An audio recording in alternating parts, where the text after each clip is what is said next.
दिया है। दूसरा एक बहुत सारे जो ऑप्शन थे उनमें से कौन कौन आपको विकल्प चुनने थे, तो वहां भी एक प्रश्न गलत था, वो भी हमने आगे भेज दिया है। वो सारी चीजें हो गई हैं। अभी आपको कोई प्रश्न हो, कोई बात समझ में नहीं आ पाई हो, तो आप लोग अभी पूछ सकते हैं, फिर अपन नया सत्र प्रारंभ करेंगे। सब क्लियर है? कौन सा वाला क्लियर है? पिछले के सारे सत्रों क्लियर है? पहला वाला क्लियर है कि दूसरा वाला क्लियर है? कौशिक जी भाई, सब समझ में आ गया है कि भैया वो सत्र तो गए, तो उनकी सारी बातें भी, ऐसा तो नहीं है? चलिए ठीक है, आप लोगों को सारी बातें समझ में आ गई हैं। सारी विषय वस्तु आपने बहुत अच्छे से ग्रहण की है।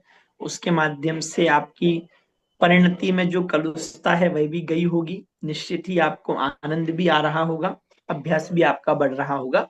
ये सब मानते हुए अपन अब आगे बढ़ रहे हैं। छठवां अधिकार मोक्ष मार्ग प्रकाशक का, थोड़ी सी उसकी विषय वस्तु के संबंध में हम चर्चा कर लें, फिर अपन आगे बढ़ेंगे। ठीक है, चलिए देखिए, थोड़ा आप लोग भी बताएंगे। एक से लेके चार अधिकार की विषय वस्तु आप लोगों को ख्याल में ही है ना? दूसरे और तीसरे अधिकार में, पहले अधिकार की तो विषय वस्तु वहां एक प्रकार से वे भूमिका है, पंच परमेष्ठी का स्मरण किया जा रहा है ना? ग्रंथ क्यों लिखा जा रहा है, क्या उपयोगिता है, क्या उद्देश्य है, वो सारी चर्चा पहले अधिकार में विस्तार से की है। कौन इष्ट है, पूज्यत्व का कारण क्या है ना? पंच परमेष्ठी से हमारे किस प्रयोजन की सिद्धि हो रही है, ये सारी चर्चा बहुत विस्तार से, श्रोता का क्या स्वरूप है, वक्ता का क्या स्वरूप है, तो एक प्रकार से भूमि का स्वरूप पहला अधिकार है। फिर दूसरे और तीसरे अधिकार में उन्होंने दुखों को बताया है ना? कैसे कैसे दुख हो रहे हैं, आपको थोड़ा समझ में तो आए कि हम आपके साथ क्या घटित हो रहा है। तो हमें अ, स्थिति से परिचय कराया कि भैया ऐसी ऐसी परिस्थिति घट रही है, और उसमें इस कर्म का उदय है ना? तो कर्म के उदय से कैसी कैसी अवस्थाएं हो रही हैं, है ना? कर्मों की अपेक्षा से सारा वर्णन किया, गतियों की अपेक्षा से सारी चर्चा की, एक एक कर्म की अपेक्षा से वर्णन किया कि किस किस कर्म के कारण से कैसी कैसी अवस्थाएं हो रही हैं। तो दूसरे और तीसरे अधिकार में आपको ये बताना चाह रहे थे कि भैया आप दुखी हैं, और इन इन कारणों से आपके साथ ऐसी ऐसी परिस्थितियां बन रही हैं। तो दूसरा और तीसरे अधिकार में उस प्रकार से वर्णन करके उन्होंने आपको एक प्रकार का विश्वास दिला दिया कि हाँ भैया, आपके साथ जो घटित हो रहा है वो हमें पता है, हम आगे उससे ही छूटने का उपाय बताने जा रहे हैं। जैसे समझो, हम कभी भी वैद्य के पास जाएं तो हमें कैसे भरोसा होता है कि वैद्य जो उपचार दे रहे हैं वो बिल्कुल सही है? हम उनसे ज्यादा पढ़े लिखे तो है नहीं उस संबंध में कि वे जो दवाई बता रहे हैं या जो उपचार बता रहे हैं उसका हम परीक्षण कर सकें, है? फिर हम कैसे उन पर विश्वास हमें हो जाता है कि भैया, जैसे ही हमने उन्हें थोड़ी बातें कही, बहुत बार तो बिना कहे नाड़ी इत्यादि को देख के, हमारे फेस को देख के, हमारी दशा को देखकर वे खुद बता रहे हैं कि आपके साथ ऐसी ऐसी परिस्थिति बन रही है, आपको ऐसी तकलीफ हो रही है। तो जैसे ही हम ये सुनते हैं तो हमें विश्वास जग जाता है कि हाँ भैया, ये वैद्य जो उपाय बताएंगे वो बिल्कुल सही है। क्यों? क्योंकि इन्हें वास्तव में समझ में आ रहा है कि हमारे साथ क्या घटित हो रहा है। और बहुत बार तो ऐसा होता है, हम खुद अपनी बीमारी नहीं पकड़ पा रहे होते हैं, पर वैद्य हमें बता देते हैं, डॉक्टर बताते हैं कि भैया तुम्हें ऐसी ऐसी परेशानी हो रही है, तुम्हें ऐसी ऐसी दिक्कत है।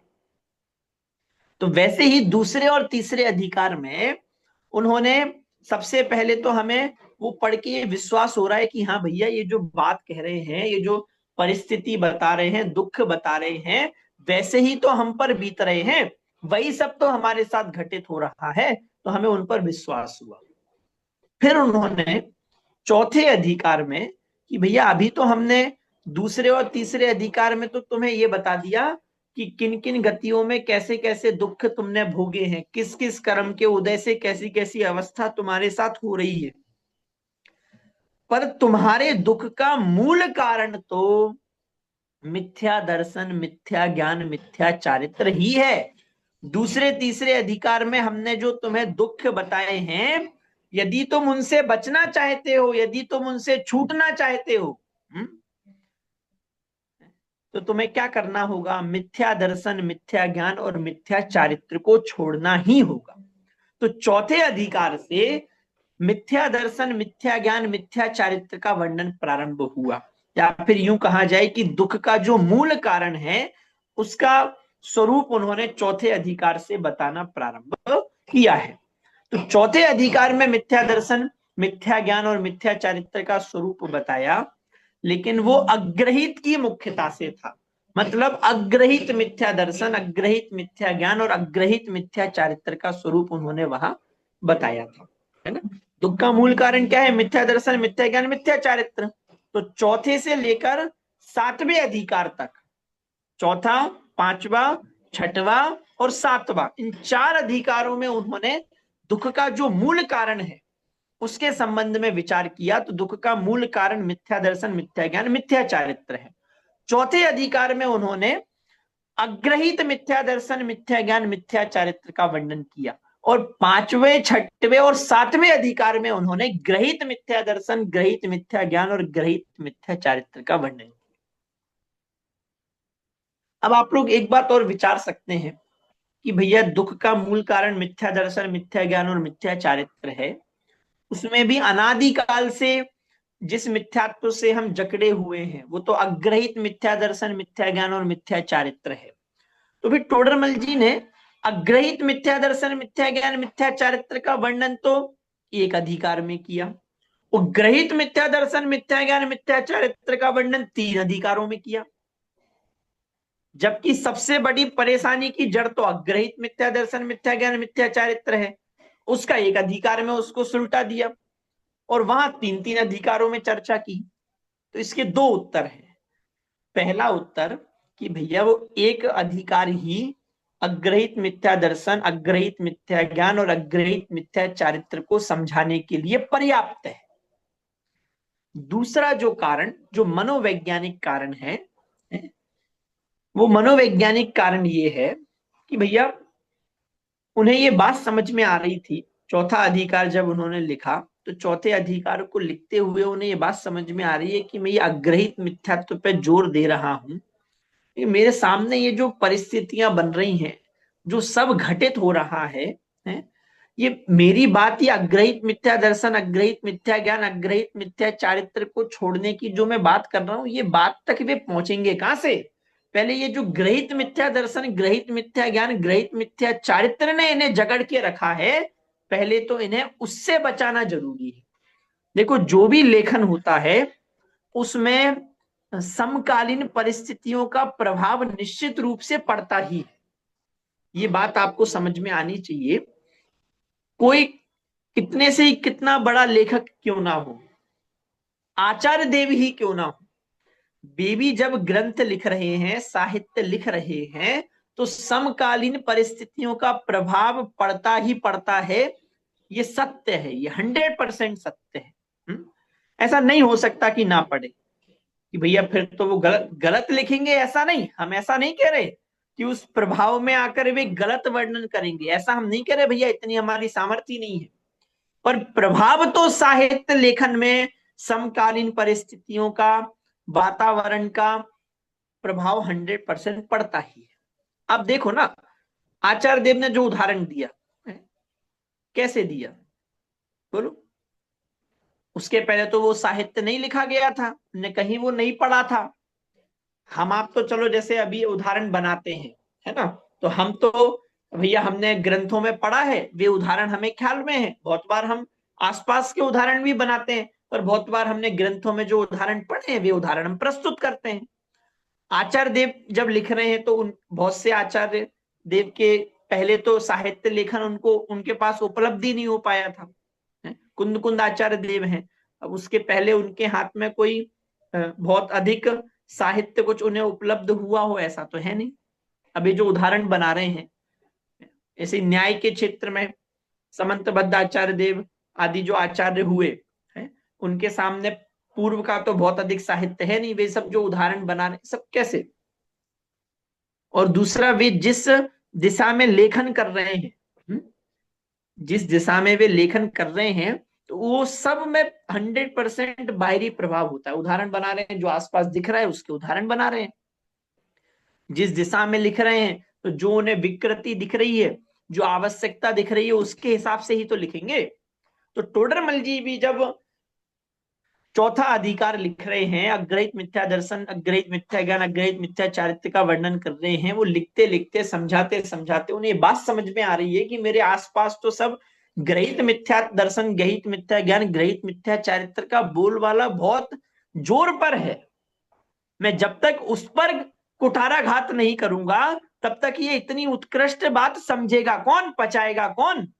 इसलिए उन्होंने ग्रहित मिथ्या दर्शन, ग्रहित मिथ्या ज्ञान और ग्रहित मिथ्या चारित्र का खंडन किया, और तीन तीन अधिकारों में किया, कि भैया थोड़ी भी चूक ना रह जाए, क्योंकि जब तक ये ग्रहित मिथ्यात्व से नहीं बचेगा, अग्रहित मिथ्यात्व से बचने के मार्ग को नहीं खोज पाएगा। तो वो तीन अधिकारों में वर्णन किया, उससे हमें ये समझ में आ रहा है, एक तो ये कि जब तक वो नहीं जाएगा तब तक अग्रहित मिथ्या दर्शन नहीं जा सकता है। दूसरा, उन्हें उनके सामने वो प्रवृत्ति बहुत जोर पर दिख रही है ना।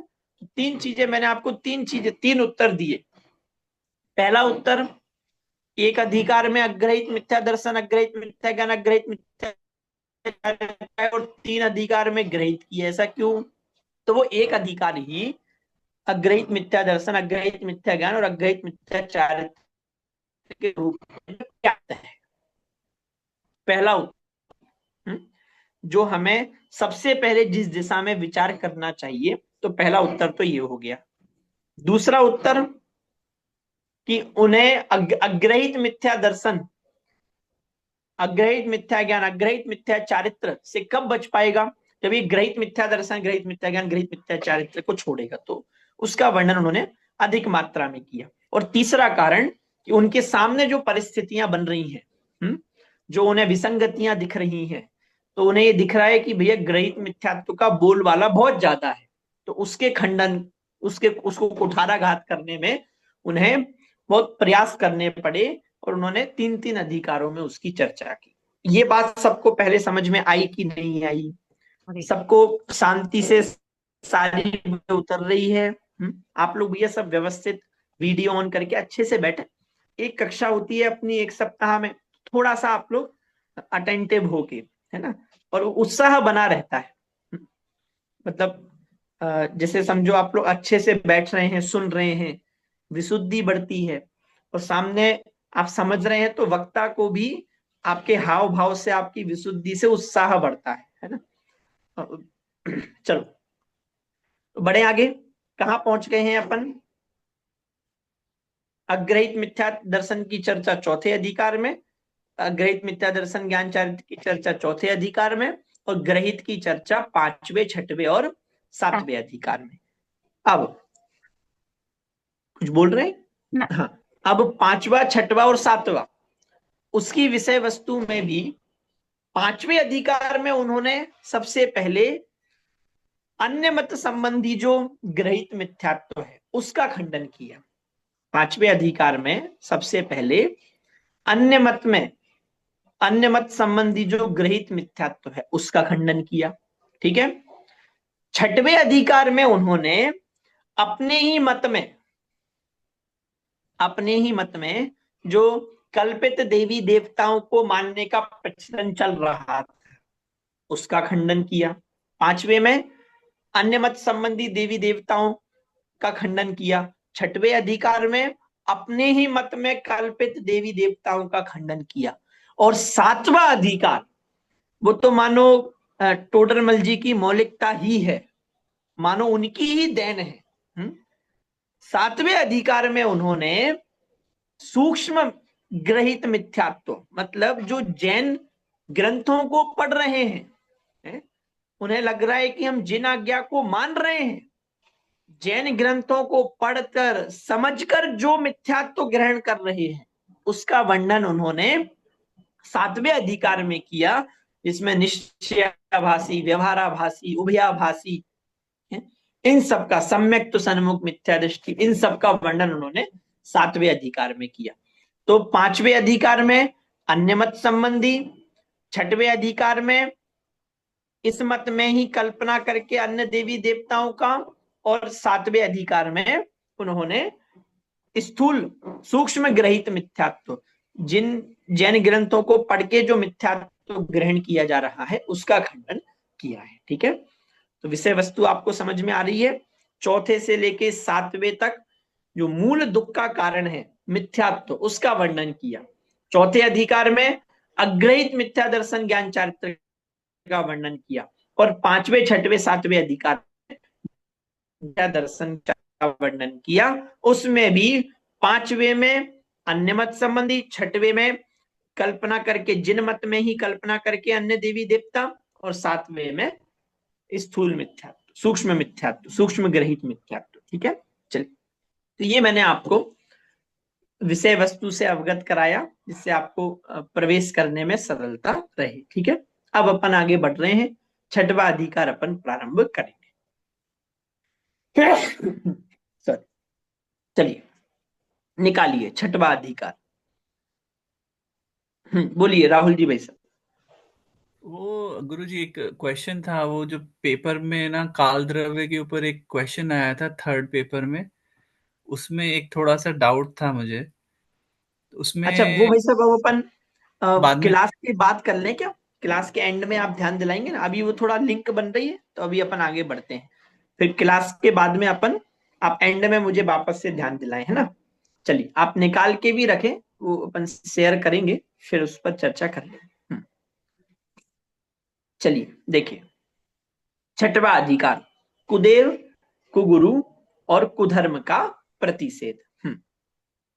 चलिए मंगलाचरण पढ़ते हैं।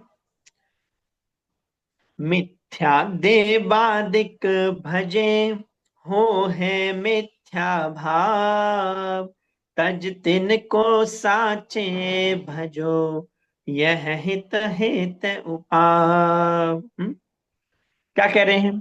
कह रहे हैं भैया, अगर तुम मिथ्या देवादिक को भजोगे तो क्या होगा? मिथ्या भाव होगा।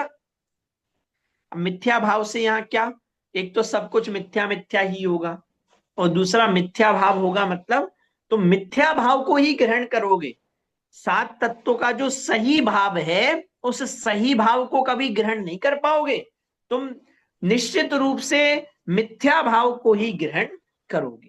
मूल जो वास्तविक अर्थ है उसका कभी भी ग्रहण नहीं कर पाओगे। यदि तुम मिथ्या देवादिक को, मिथ्या देव, मिथ्या शास्त्र, मिथ्या गुरु की ही शरण में जाओगे, तो सब एक तो मिथ्या मिथ्या होगा, और तुम्हें वास्तविक भाव कभी भी समझ में आने वाला नहीं। 7 तत्वों का मूल भाव कभी समझ नहीं आएगा, वस्तु व्यवस्था समझ में नहीं आ पाएगी, मोक्ष मार्ग समझ में नहीं आ पाएगा, पुण्य पाप समझ में नहीं आ पाएगा, कर्म सिद्धांत समझ में नहीं आ पाएगा, आत्म कल्याण का जो मूल मार्ग है वो तुम्हें कभी पकड़ में आने वाला नहीं है ना।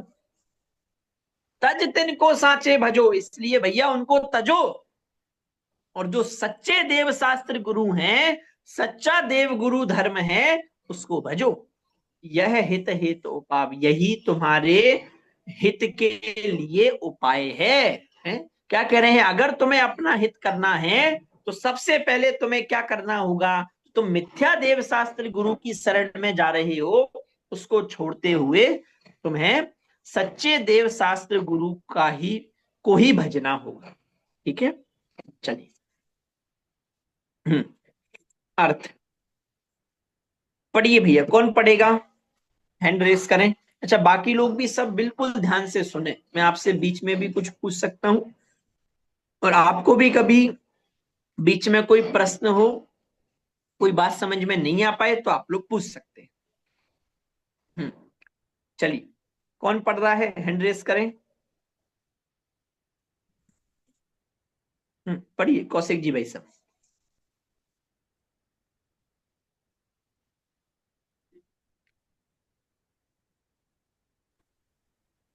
भूदेव का निरूपण और उसके श्रद्धानादि का निषेध।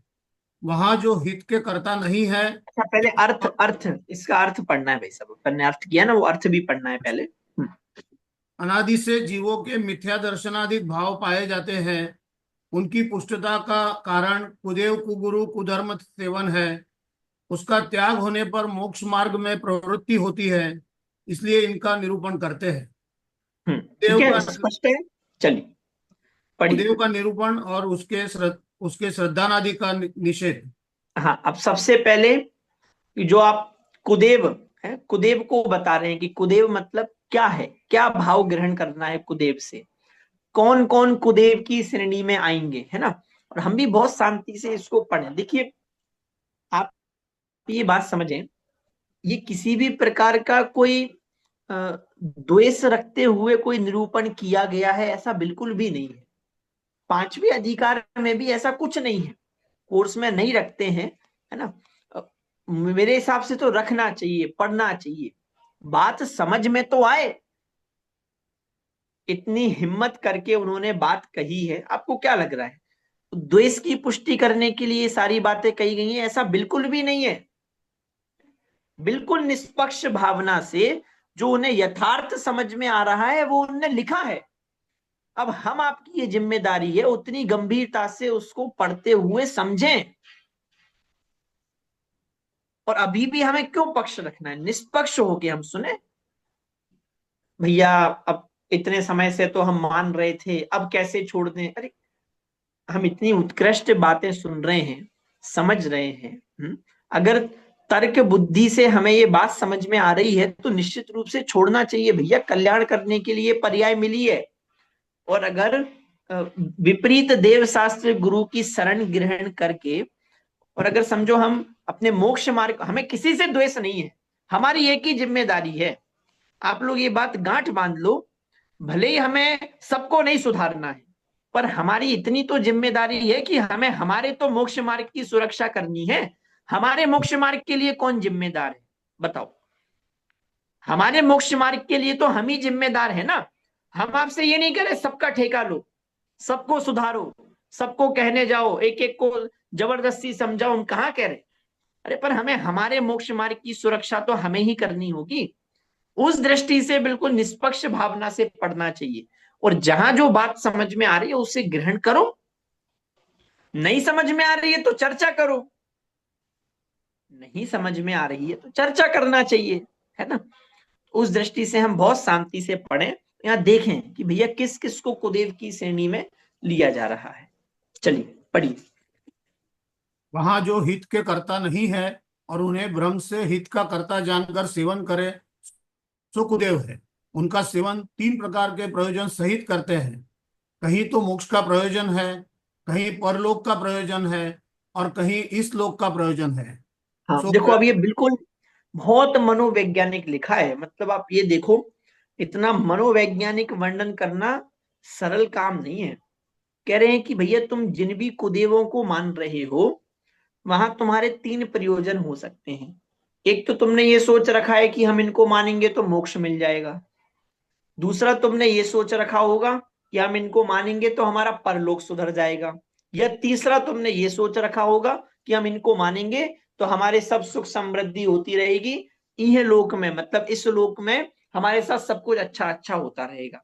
ये सोच के तुम कुदेव को मान रहे होगे। अब देखो आगे क्या कह रहे हैं। तो प्रयोजन तो सिद्ध नहीं होते, कुछ विशेष हानि होती है, इसलिए उसका सेवन मिथ्या भाव है। वह हाँ बता देखो, कह रहे हैं कि भैया कुछ प्रयोजन तो सिद्ध नहीं होगा, बल्कि उल्टा विशेष हानि और होगी, है?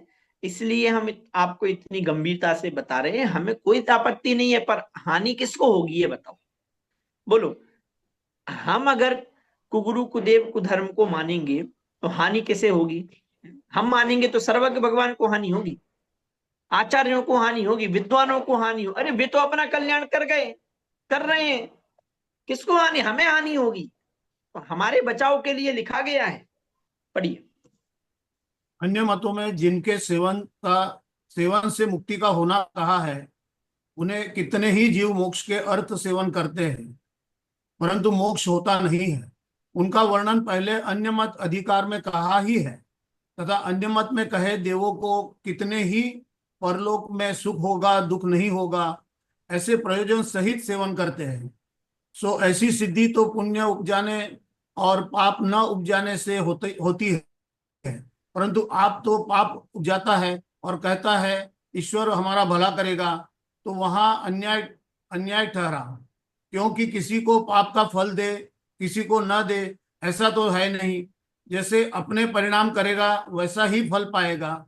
ईश्वर किसी का बुरा भला करने वाला नहीं है। देखो समझ में आ रही है बात। कह रहे हैं कि भैया तुम पहला तो क्या सोच के करते हो कि मोक्ष मिल जाएगा, है ना। तो कह रहे हैं कि ऐसा मानने से, सबसे पहले लिखा ना, नहीं ऊपर का पैराग्राफ, नीचे कहाँ चले गए आप? ऊपर ही बात चल रही है ना। हाँ उसी पैराग्राफ को निकालिए। वही है। हाँ हाँ, देखिए।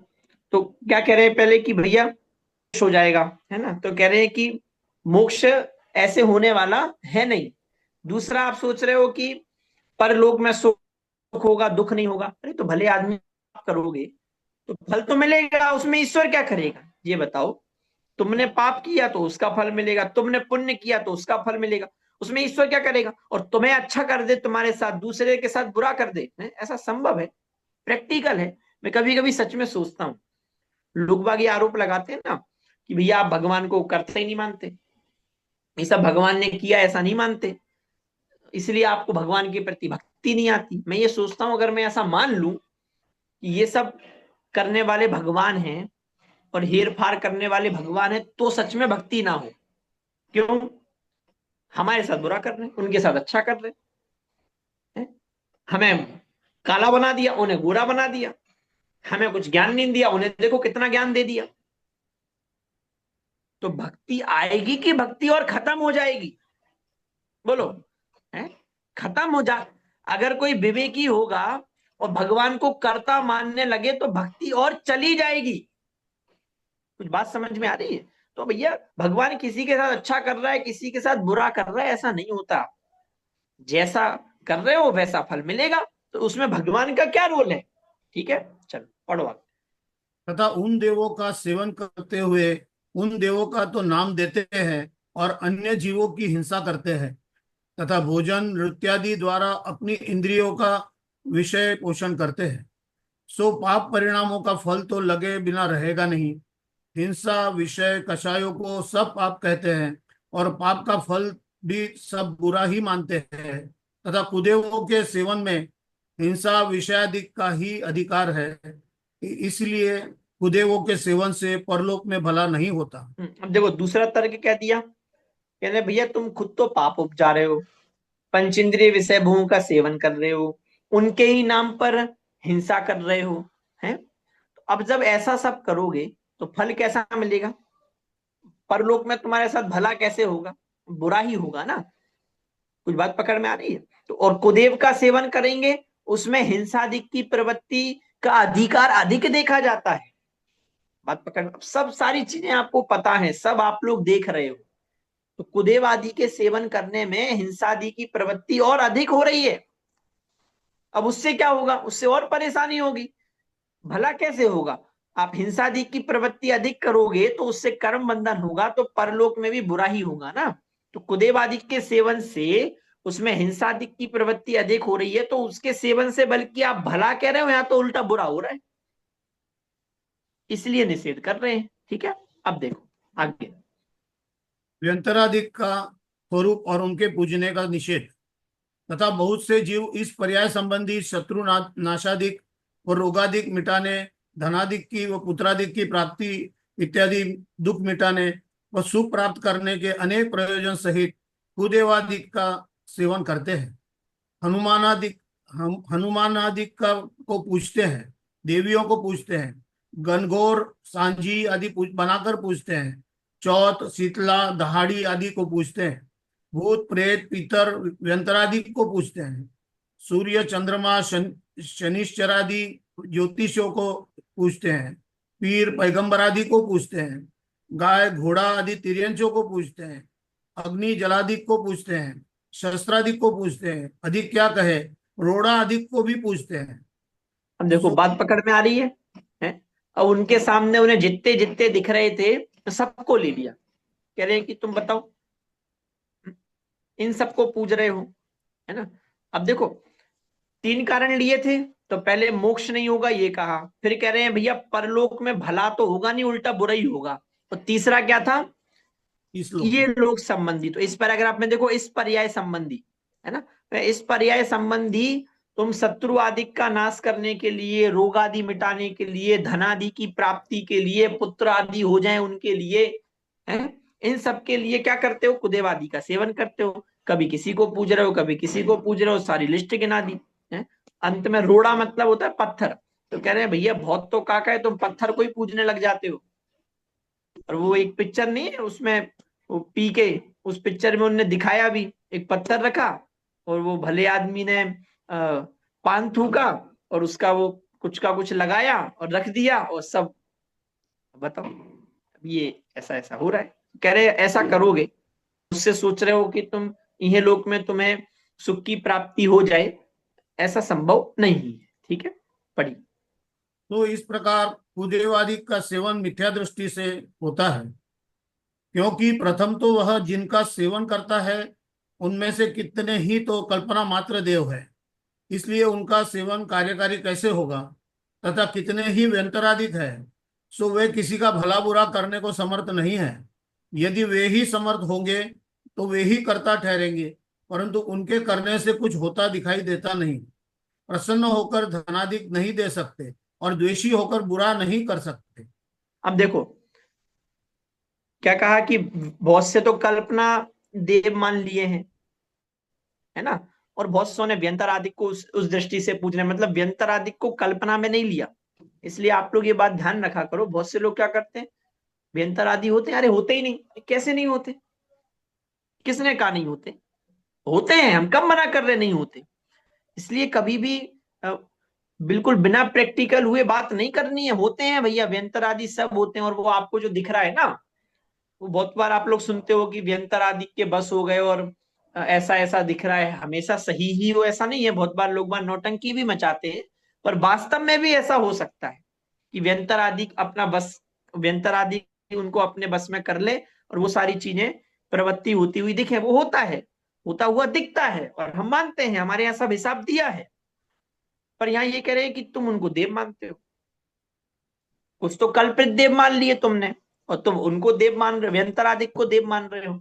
व्यंतरादिक को हमने स्वीकारा है, अच्छा उनको देव संज्ञा भी दी है, लेकिन कौन से देव, देव शास्त्र गुरु वाले देव नहीं, चतुर्निकाय के देव जो, उनमें हमने उनको देव संज्ञा दी है, पर उससे पूज्यत्व का कोई भी संबंध नहीं है। दूसरा, व्यंतर आदि खुद तुम्हारा कुछ बिगाड़ कर सके ऐसा नहीं है, अभी आगे बताएंगे। प्रश्न खड़ा किया, आगे सब चर्चा आएगी। भैया वो तो जब तुम्हारा ही पाप का उदय होता है तो वे निमित्त बनते हैं, होते ही नहीं है, कुछ करते हुए दिखते नहीं है, ऐसा हम नहीं कह रहे, पर वे स्वयं कर्ता बनते हुए करें ऐसा संभव नहीं है। जब तुम्हारी ही योग्यता होती है, तुम्हारा ही वैसा उदय होता है, तो वे निमित्त बनते हैं। ठीक है, पढ़िए देखिए। यहाँ कोई कहे दुख देते तो देखे जाते हैं, मानने से दुख देना रोक देते हैं। उत्तर, वो कह रहे हैं कि इसके भैया ऐसा ऐसा नहीं है, वो दुख देते हुए देखे जा रहे हैं, अगर हम उनको मानने लगेंगे तो ऐसा है कि भैया भी दुख हमें नहीं देंगे। बहुत से लोग तो इसलिए भी मानते हैं, नहीं मानेंगे, नहीं मानेंगे तो वे हमें दुख देंगे, हम उन्हें मानने लगेंगे तो वे हमें दुख देना रोक देंगे। अब देखो टोडरमल जी ने एक एक बात जो जो व्यक्ति के जीवन में आ सकती है, उस एक एक बात को उठाया। जैसे ही हमने ये कहा तो वो व्यक्ति को, सामने वाले को प्रश्न खड़ा हो रहा है ना कि भैया तुमने तो कह दिया, टोडरमल जी आपने तो कह दिया, अरे हम मानेंगे तो कम से कम हम बचे तो हैं उनसे, वे हम उन्हें मान रहे हैं, हम उनकी आज्ञा में हैं, तो वे हमें दुख नहीं दे रहे, नहीं मानेंगे तो और परेशानी है। अब देखो उत्तर, इसके पाप का उदय हो तब उनके ऐसी ही कुतूहल बुद्धि होती है, उससे वे चेष्टा करते हैं। चेष्टा करने से यह दुखी होता है, तथा वे कुतूहल से कुछ कहे और यह उनका उनका कहा हुआ न करे तो वे चेष्टा करते रुक जाते हैं, तथा इसे शिथिल जानकर कुतूहल करते रहते हैं। यदि इसके पुण्य का उदय हो तो कुछ नहीं कर सकते। ऐसा भी देखा जाता है, कोई जीव उनको नहीं पूछते, वो उनकी निंदा करते हैं, वह वे भी उससे द्वेष करते हैं, परंतु उसे दुख नहीं दे सकते। ऐसा भी ऐसा भी कहते देखे जाते हैं कि अमुक हमको नहीं मानता, परंतु उस पर हमारा कुछ वश नहीं चलता। इसलिए व्यंतरादि कुछ करने में समर्थ नहीं है। इसके पुण्य पाप ही से सुख दुख होता है। उनके मानने से पूजने से उल्टा रोग लगता है, कुछ कार्य सिद्धि नहीं होती। अब देखो क्या बताना चाह रहे हैं वो समझो। इससे ये नहीं कह रहे कि तुम उनकी निंदा करने लग जाओ। हम ये नहीं कह रहे कि व्यंतर आदि देवों की निंदा करने लग जाओ। या ये समझाना चाह रहे हैं कि भैया तुम कह रहे हो कि तुम्हें मानेंगे, हैं? तुम अगर उन्हें मान रहे हो तो वे तुम्हें परेशान नहीं कर रहे हैं, और जो नहीं मानते उन्हें परेशान कर रहे हैं। तो रमन जी लिख रहे हैं ऐसा नहीं है। बहुत से तो ऐसे भी देखे जाएंगे, ऐसे भी देखे जाते हैं कि वे उन व्यंतर आदि की निंदा कर रहे हैं, पर वे व्यंतर आदि खुद ये विचार कर रहे हैं कि भैया इन पे तो हमारा कोई बस चल ही नहीं पा रहा, तो वे तो निंदा कर रहे हैं और वे तो उनका कुछ बिगाड़ नहीं पा रहे। इसका मतलब बिगाड़ सुधार पुण्य और पाप के उदय के अधीन है, व्यंतर आदि के अधीन नहीं है। जब तुम्हारा पाप का उदय होता है तो वे निमित्त बन जाते हैं, पुण्य का उदय हो तो वे कुछ नहीं कर सकते। इससे ये नहीं कह रहे कि तुम भी निंदा करो, इससे निंदा करने का नहीं कह रहे हैं हम। व्यंतर आदि की निंदा करने का कहीं नहीं लिखा। हम ये कह रहे हैं कि उन्हें देव मानने की, उन्हें पूजने की आवश्यकता नहीं है। वे होते हैं, उनका अपना स्थान है। वे भी एक जीव है, एक प्रकार का की गति में है, और वे भी एक प्रकार के कर्म के उदय को भोग रहे हैं। उस हिसाब से उनकी चेष्टाएं होती हैं, उनका वजूद है, हम सब स्वीकार रहे हैं। पर वे देव हैं, हमें उन्हें पूजना चाहिए। हम नहीं पूजेंगे तो हमारा बिगाड़ होगा। हमें अगर अच्छा करना है तो हम उन्हें पूजें, ये सब गलत है। पढ़िए। तथा ऐसा जानना, जो कल्पित देव है उनका भी कहीं अतिशय चमत्कार देखा जाता है, वह व्यंतरादिक द्वारा किया जाता है। कोई पूर्व पर्याय में उनका सेवक था, पश्चात मरकर व्यंतरादिक हुआ। वही किसी निमित्त से ऐसी बुद्धि हुई, तब वह लोक में उनको सेवन करने की प्रवृत्ति कराने के अर्थ कोई चमत्कार दिखाता है। वापस एक जगत बार इस पैराग्राफ को वापस पढ़िए भाई साहब। तथा ऐसा जानना कि जो कल्पित देव है उनका भी कहीं अतिशय चमत्कार देखा जाता है, वह व्यंतरादि द्वारा किया जाता है। कोई पूर्व पर्याय में उनका सेवक था, पश्चात मरकर गया। वही किसी निमित्त से ऐसी बुद्धि हुई, तब वह लोक में उनको सेवन करने की प्रवृत्ति कराने के अर्थ कोई चमत्कार दिखाता है। जगत भोला किंचित चमत्कार देखकर उस कार्य में लग जाता है। जिस प्रकार जिन प्रतिमादिक का भी अतिशय होना सुनते व देखते हैं, सो जिनकृत नहीं है, जैनी व्यंतरादिक होते हैं, उसी प्रकार कुदेवों का कोई चमत्कार होता है, वह उनके अनुचर व्यंतरादिक द्वारा किया होता है, ऐसा जानना। देखो अब क्या कह रहे हैं। बहुत बार तो ऐसा होता है कि वे ही जो हैं, मतलब जैसे समझो पहले आपके अनुचर थे, है ना, फिर उनका मरण हुआ, व्यंतरादिक बन गए, तो वे जानबूझ के ऐसे चमत्कार दिखा रहे हैं। अब देखो वे तो देव हैं, ठीक है, उनके भी कसाय है। वे भी ये चाह रहे हैं कि भैया लोग बाग हमें पूजें। बात समझ में आ रही है। वे भी तो देव है ना, और कसाय तो है ही। तो उनको क्या लग रहा है, अगर सम्यक दृष्टि होते तो पहली बात तो व्यंतर में जाके उत्पन्न होते नहीं, वहां होकर हो जाए बात दूसरी है, पर सम्यक दृष्टि होते तो वहां जाके तो उत्पन्न होते नहीं। अब जैसे समझो कोई मिथ्या दृष्टि यहां से मर के वहां गया, अब वो व्यंतर हो गया। अब है तो मिथ्या दृष्टि, कसाय है ऊपर से, मतलब करेला ऊपर से नीम चढ़ा।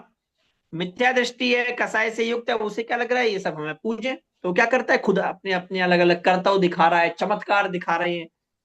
अब ये जो लोगवाग है उन्हें क्या लगता है, अरे देखो क्या चमत्कार है।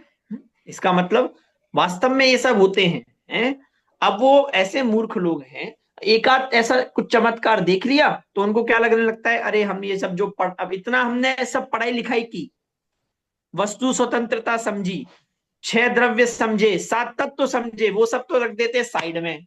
अब उन्हें क्या लगता है, अरे ये तो सामने होता हुआ दिख रहा है। अरे तो हम कहाँ मना कर रहे, हम यही तो समझा रहे हैं कि ये जो तुम्हें होता हुआ दिख रहा है, ये सब उन देवों के द्वारा किए गए कौतूहल है, कीड़ा है, और वे सब हैं जैसे हैं वैसा स्वीकारो, उसमें पूज्यत्व का कोई कारण नहीं है। दूसरा, मंदिर आदि में भी जो अतिशय होते हैं, मंदिर आदि में भी जो अतिशय होते, वो आपको क्या लग रहा है, जिनेंद्र भगवान खुद कोई अतिशय करेंगे? आप खुद विचार करो। नहीं, कभी ऐसा हो सकता है, कभी संभव है?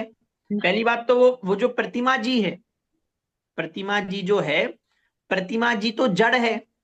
वास्तव में देखा जाए ऐसे बहुमान तो हमें कितना है, जिन प्रतिमा जिन सार की, के हमने जिन प्रतिमा को जिन सार की माना है, मतलब जिनेंद्र भगवान ही माना है। तो वो तो बात सही है, स्थापना निक्षेप से वे जिनेंद्र भगवान ही है।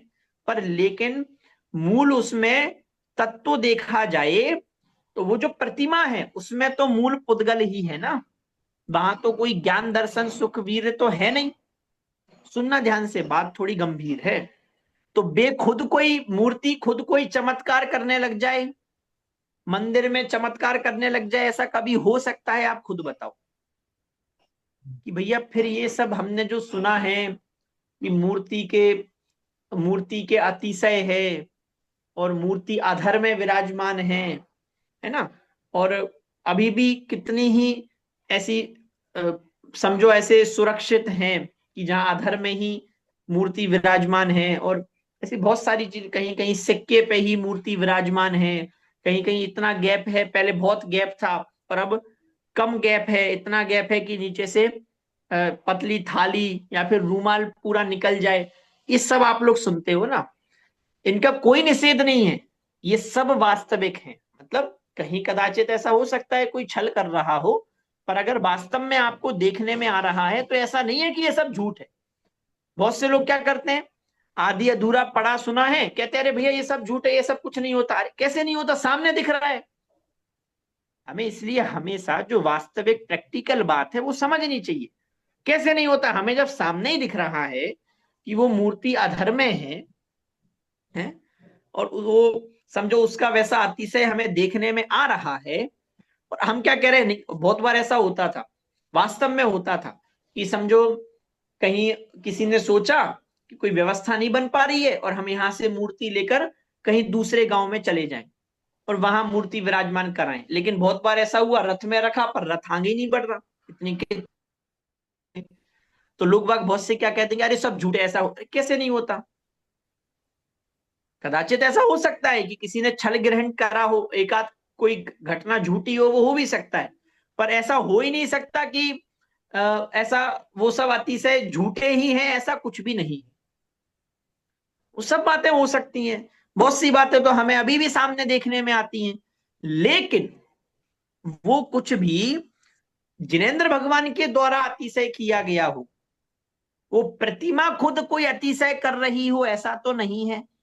दोनों ही चीजें नहीं है। जिनेंद्र भगवान खुद तो वो तो ऐसा यहाँ आके कुछ कर सके कोई व्यवस्था नहीं है, और प्रतिमा है वो भले ही उसमें स्थापना की गई है, पर वो प्रतिमा में कुछ ऐसी अंतरंग से कोई शक्ति हो कि कुछ खुद अतिशय करे, ऐसा तो है नहीं। ये दोनों बात आपको समझ में आ रही है कि नहीं, कि भैया फिर वो आप दो ही तरफा बातें कर रहे हो, कह रहे हो वो अतिशय भी सही है, जो घटनाएं सुन रहे हो वो सही है, और दूसरा ये भी कह रहे हो कि प्रतिमा कुछ नहीं कर रही। अरे भले आदमी, वो सब जो कार्य होता हुआ दिख रहा है वो सब भवनवासी आदि देवों के द्वारा किया जा रहा है। नहीं होता अतिशय, ऐसा हम नहीं कह रहे, लेकिन वहां आपको ये बात समझ में आनी चाहिए कि वो जो अतिशय है वो सब कैसे हो रहा है, किनके द्वारा किया जा रहा है। अच्छा, तो इससे भैया महात्मा माने कि नहीं माने, बोलो। इन अतिशयों से महात्मा मानना है कि नहीं मानना है, तो उसका भी उत्तर सुन लो। हम लोग तो क्या, हम तुरंत हाँ ना में उत्तर देते हैं, कभी ऐसा नहीं करना। उसमें भी हमें ये हमारे सोच बिल्कुल व्यवस्थित होनी चाहिए। हमें उपेक्षा नहीं करनी, अरे ये सब झूठे, ऐसे अतिशय नहीं होते, ये सब पाखंड है, कुछ नहीं है ऐसा। आप जब भी ऐसा सुन रहे हो तो आपको अंतरंग में अहोभाव सहज में आता है कि देखो भैया ये जिन शासन का महात्मा है कि वो वेंतर भवनवासी आदि के देव भी वो जिनेंद्र भगवान के सामने नतमस्तक हैं और उस संबंधी वे वो समझो वो अतिशयों को कर रहे हैं। तो ये तो जिन शासन का महात्मा है, इतना मात्र। पर हम सोचे कि अतिशय से ही जिनेंद्र भगवान का महात्मा बढ़ गया, अरे ये तो अतिशयकारी मूर्ति है, अरे ये तो ठीक है भैया अभी विराजमान करा दी। ये बिल्कुल ये मिथ्या दृष्टियों की निशानी है?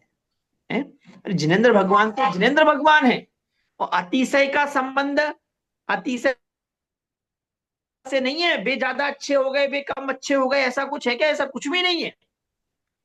वो भी आपके सम्यक दर्शन में निमित्त बन सकती है, वो प्रतिमा भी आपके सम्यक दर्शन में निमित्त बन सकती है। वो दोनों बराबर हैं। तो ये बैलेंस, ये सोच हमारे पास होनी चाहिए। हमें हमारे निर्णय बिल्कुल व्यवस्थित हो और हमें सारी बातें बिल्कुल सही समझ में आ रही हो, ये दृष्टिकोण हमें चाहिए। और ये दृष्टिकोण यदि हम आप में होगा तो ही ये जिन शासन सुरक्षित रह सकेगा। व्यर्थ में झगड़े हो रहे हैं, कुछ पता नहीं है, कुछ पढ़ा नहीं है, समझ नहीं है, और झगड़े कर रहे हैं। अरे ये सब बातें हमें समझ में आएंगी तो समझ में आएगा कि विद्वेष तो कहीं है ही नहीं। जो यथार्थ है वो यथार्थ है, जो जिसका जैसा स्वरूप है उसको हमें वैसा स्वीकारना है। सब जो देवादि होते हैं वे होते हैं, उनके वैसे वैसे अतिशय देखे जाते हैं, पर उनसे हमें, वे हमें पूज्य हो गए, व्यंतर आदि भवनवासी वे हमें पूज्य हो गए, उनसे हम सुखी हो जाएंगे, वे हमारे सुख दुख के कर्ता हो गए, ऐसा बिल्कुल भी नहीं। वे हमें मोक्ष दे देंगे, परलोक में सुखी कर देंगे, इस लोक में सुखी कर देंगे, ऐसा कुछ भी नहीं। ये बात भी 100% सत्य है।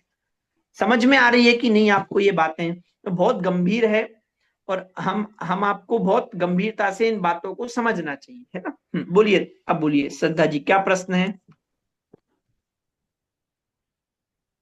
हाँ, जय जिनेन्द्र सर। तो जो इसमें लिखे हैं कल्पित देव मतलब ये ना गणेश और शिव वगैरह जो इन लोग मानते हैं उन्हीं को बोल रहे हाँ हैं? हाँ हाँ हाँ हाँ। अच्छा, अच्छा। और दूसरा ये देखो कि ठीक है, अब जैसे इसमें उनने नाम ही लिख दिए, है ना, और हमें इन नामों का प्रयोग करके कहीं हमें विसंवाद नहीं मचाना है। ये बात हमें इतना ध्यान रखना है। हम जैसे समझो नाम ले लेके बोले, हम आपको ये बातें समझनी है, सब निर्णय करना है। कोई हमसे पूछे तो भी कहना है? पर जो हमारा अधिकृत क्षेत्र नहीं है, आपको क्या लग रहा है टोडरमल जी एक एक को पकड़ पकड़ के कह रहे थे? ऐसा नहीं है, ये यथार्थ नहीं है। ये बात सही है कि उनने लिखा, अब उनसे कहा गया कि भैया आप ये सब झूठ है ऐसा कह दो, मिथ्या है ऐसा कह दो, इसे छिपा दो, इसे कहीं फेंक दो। उन्होंने कहा नहीं भैया, मैंने जो कहा है सच कहा है, मैं उससे नहीं मुकरूंगा। इसके निमित्त से कितने लोगों का कल्याण हो सकता है? तो मैं इस सत्य निरूपण से नहीं झुटला, इसको नहीं झुटला सकता। और अगर आज झुटला दूंगा तो सदियों तक ये मिथ्या चीजें चलती रहेंगी और ये हमारी समाज का को अंदर से खोखली कर देंगी। और ये वास्तविकता है, आप लोग कल्पना नहीं कर सकते कि ये कितनी बड़ी क्रांति उनके द्वारा की गई, और हम आप जो आज सुरक्षित है वो उसकी ही देन है। वरना अभी तक तो अंदर से पूरा समाज खोखला हो चुका होता। आप खुद सोचो ना, इतने लोगों में से कितने लोग सुरक्षित हैं? विचार करो। हमें वास्तव में इतना बहुमान आना चाहिए विद्वानों का, आचार्यों का, इनने हम तक जो ये सुरक्षित पहुंचा दिया है, और हम आप आज मोक्ष मार्ग को समझ पा रहे हैं, आगे बढ़ सकते हैं। उनकी कितनी देन है, आप खुद सोचो। अभी तक वरना समाज खोखला हो चुका होता, ये बातें हम तक पहुंचती कैसे? हम आप कैसे ये बातें सुन पा रहे होते, समझ पा रहे होते? आज भी देखो कितने कम लोग हैं। पहली बात, जैन ही कितने कम हैं, और उसमें भी इन बातों को सुनने वाले, समझने वाले। आप लोग खुद अपना अपना भी देखो, कब कब आपको, कब कैसे ये बातें सब, इतनी अच्छी बातें पढ़ने सुनने किस भाग्य से मिल पा रही हैं, इसकी अब हम कल्पना भी नहीं कर सकते। और कितना योगदान है। आप एक एक काम को यदि हटा दो ना, तो आपको ये बात समझ में आएगी कि भैया कुछ होता ही नहीं। आप ये टोडरमल जी का इतना एक अकेले मोक्ष मार्ग प्रकाशक ग्रंथ को हटा के देखो, तो आपको ये बात समझ में आएगी कि कितने ही वर्षों में कितने ही विद्वान, कितने ही साधर्मी हैं, उनके कल्याण में बाधा आ सकती थी यदि वो एक ग्रंथ नहीं होता। तो बहुत बड़ी देन है। हम आपको, मतलब ये सारी बातें अगर महिमा आए तो एक शुद्धात्मा की आनी चाहिए, और उसके अलावा अगर आ भी रही है तो देव शास्त्र गुरु की, और उन देव शास्त्र गुरु को सुरक्षित रखने वाले विद्वानों की महिमा आनी चाहिए। बाहर का तुरंत हम पंचेंद्रिय विषय भूमि के आकर्षण में आ जाते हैं, और पता नहीं कहाँ कहाँ किन किन लोगों की महिमा आ रही है? चलिए, सर एक बात और बोलिए। पूछना था कि ये जो जबलपुर में जो हनुमान ताल का मंदिर, उसमें अक्सर थोड़े थोड़े समय में ऐसी वो अ, खबरें आती रहती हैं कि वहां पे भगवान की मूर्ति पे अपने आप अभिषेक होने लगा इस टाइप से। तो ये व्यंतर कृत होता है ना, ये सबकी भवनवासी भी देवों का होता है कि व्यंतरों का भी, दोनों का ही हो सकता है? हाँ, दोनों का ही हो सकता है। अच्छा, और कारण क्या है जैन धर्म की? बट बेसिकली प्रभाव नहीं करना चाह रहे ना वो भी। अब देखिए, उसमें इतनी सी बात है, अब वो वास्तव में हो रहा है नहीं हो रहा है उसका मुझे कोई पता नहीं। वो घटना यथार्थ है नहीं है वो मुझे कुछ नहीं पता, ना मैं उसके संबंध में कोई स्टेटमेंट दे रहा, पर मैं ये कह रहा हूं कि कदाचित अगर वास्तव में ऐसा हो रहा हो, हम्म। कदाचित ऐसा हो रहा हो, तो वो किन के द्वारा किया हुआ है? व्यंतर भवनवासी आदि देवों के द्वारा किया हुआ है, इतनी सी बात है। हम्म। क्यों किया गया है, क्यों किया जा रहा है, वो तो जो कर रहे हैं उनको पता। वे जो देव हैं, जिस प्रयोजन से ऐसा हो सकता है, अ, वो सिर्फ कौतूहल में कर रहे हो, हम्म। कदाचित ऐसा हो सकता है उन्हें उनके चित्त में भक्ति हो, तो वो तो जिस निमित्त से वो कर रहे हैं वो उनको पता। हाँ। अगर सही विधि से हो रहा है, हमें सामने दिख रहा है, और वो व्यवस्थित अगर कुछ कार्य हो रहा है, तो हम ठीक है उसका हर्ष मना सकते हैं। हम्म। नहीं हो रहा है, विरुद्ध हो रहा है, तो खेद कर सकते हैं। अधिकृत क्षेत्र है तो रोक सकते हैं। इतना हमारे हाथ में है। ठीक। हम्म। बोलिए राहुल जी भाई।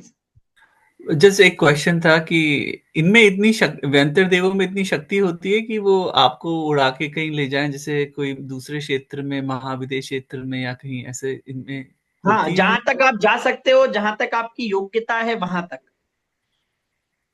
मतलब जैसे जैसे समझो, अभी तो बहुत कम प्रभाव देखने मिल रहा है ना। चौथे काल में तो जो अन्य जो देव हैं, अन्य देव मतलब समझ में आ रहा है ना?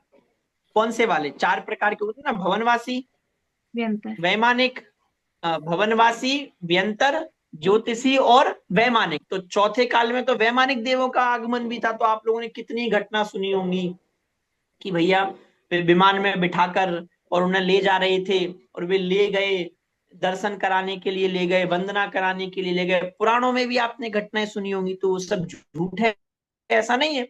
अभी उनका आगमन संभव नहीं है इस काल में, आगम से सिद्ध है ये बात।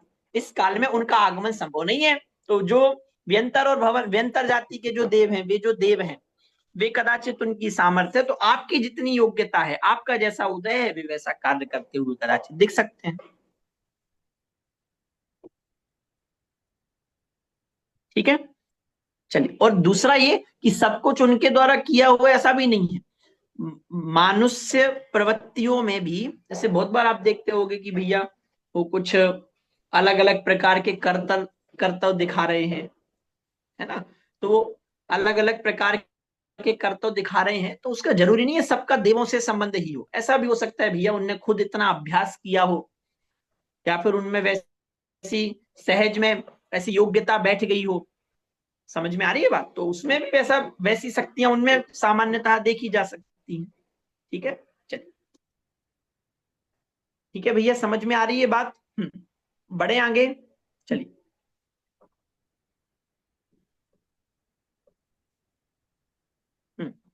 पढ़िए, कौन पढ़ेगा? हाँ, और किसी को अवसर देते हैं, हैंड रेस करें भैया।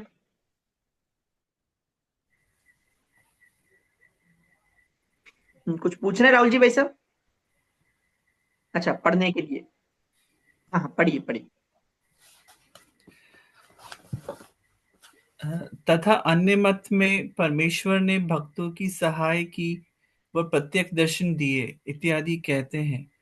वहां कितनी ही तो कल्पित बातें कही हैं, कितने ही उनके अनुचर व्यंतर आदि द्वारा किए गए हैं। कार्य को परमेश्वर के किए कहते हैं। यदि वापस परमेश्वर, वापस, आराम आराम से, पूरा वाक्य है ना, हाँ, वापस पढ़िए। कितने ही उनके अनुचर व्यंतरादिक द्वारा किए गए कार्यों को परमेश्वर के किए कहते हैं। यदि परमेश्वर के किए हो तो परमेश्वर तो त्रिकालज्ञ है, सर्व प्रकार समर्थ है। भक्तों को दुख किस लिए होने देगा? तथा आज भी देखते हैं कि मलेच्छ आकर भक्तों का उपद्रव करते हैं, धर्म विध्वंस करते हैं, मूर्ति को विघ्न करते हैं। यदि परमेश्वर को ऐसे कार्यों का ज्ञान न हो तो सर्वज्ञपना नहीं रहेगा। जानने के पश्चात भी सहाय न करे तो भक्त वत्सलता गई और सामर्थ्यहीन हुआ। तथा साक्षीभूत रहता है तो पहले भक्तों को सहाय की कहते हैं, वह झूठ है, क्योंकि उसकी तो एक सी वृत्ति है। फिर यदि कहोगे वैसी देखो भक्ति समझ में नहीं। आ रही है बात कि भैया जो परमेश्वर हैं तुम उनको किया कह रहे हो, उनके द्वारा किया गया कह रहे हो। और बहुत बार ये सुना होगा ना आपने, वो जरूर गलत है। जो कहते हैं ना कि भैया भगवान ने आके दर्शन दिए हैं, तो कभी भी ऐसा संभव नहीं है। वो भी सब जो ऐसा कह रहे हैं तो कदाचित या तो वे झूठ बोल रहे हैं, और कदाचित अगर कुछ वैसा उनके साथ वास्तव में घटित भी हुआ है तो वो देवों के द्वारा किया गया कौतूहल ही है। कोई यथार्थ में वीतरागी सर्वज्ञ भगवान वे यहां आकर कोई दर्शन देने लग जाएं, ऐसा नहीं।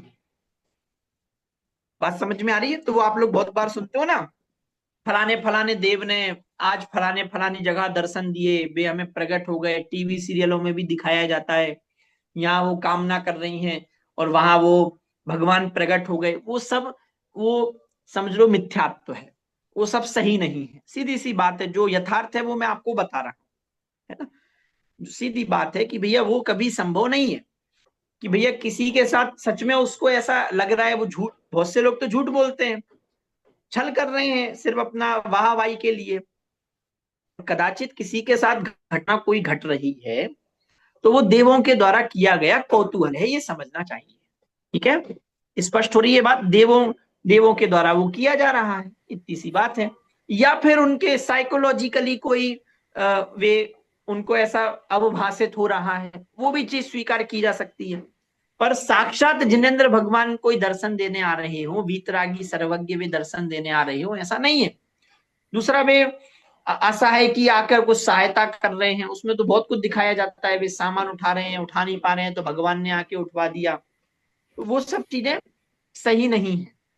वो एकमात्र, चूंकि वो इतना इसलिए बढ़ा दिया गया कि अब टीवी सीरियलों में भी, सब पिक्चरों में इसलिए बढ़ा दिया गया कि भैया सपोर्ट रहे, कुछ मेंटली सपोर्ट रहे।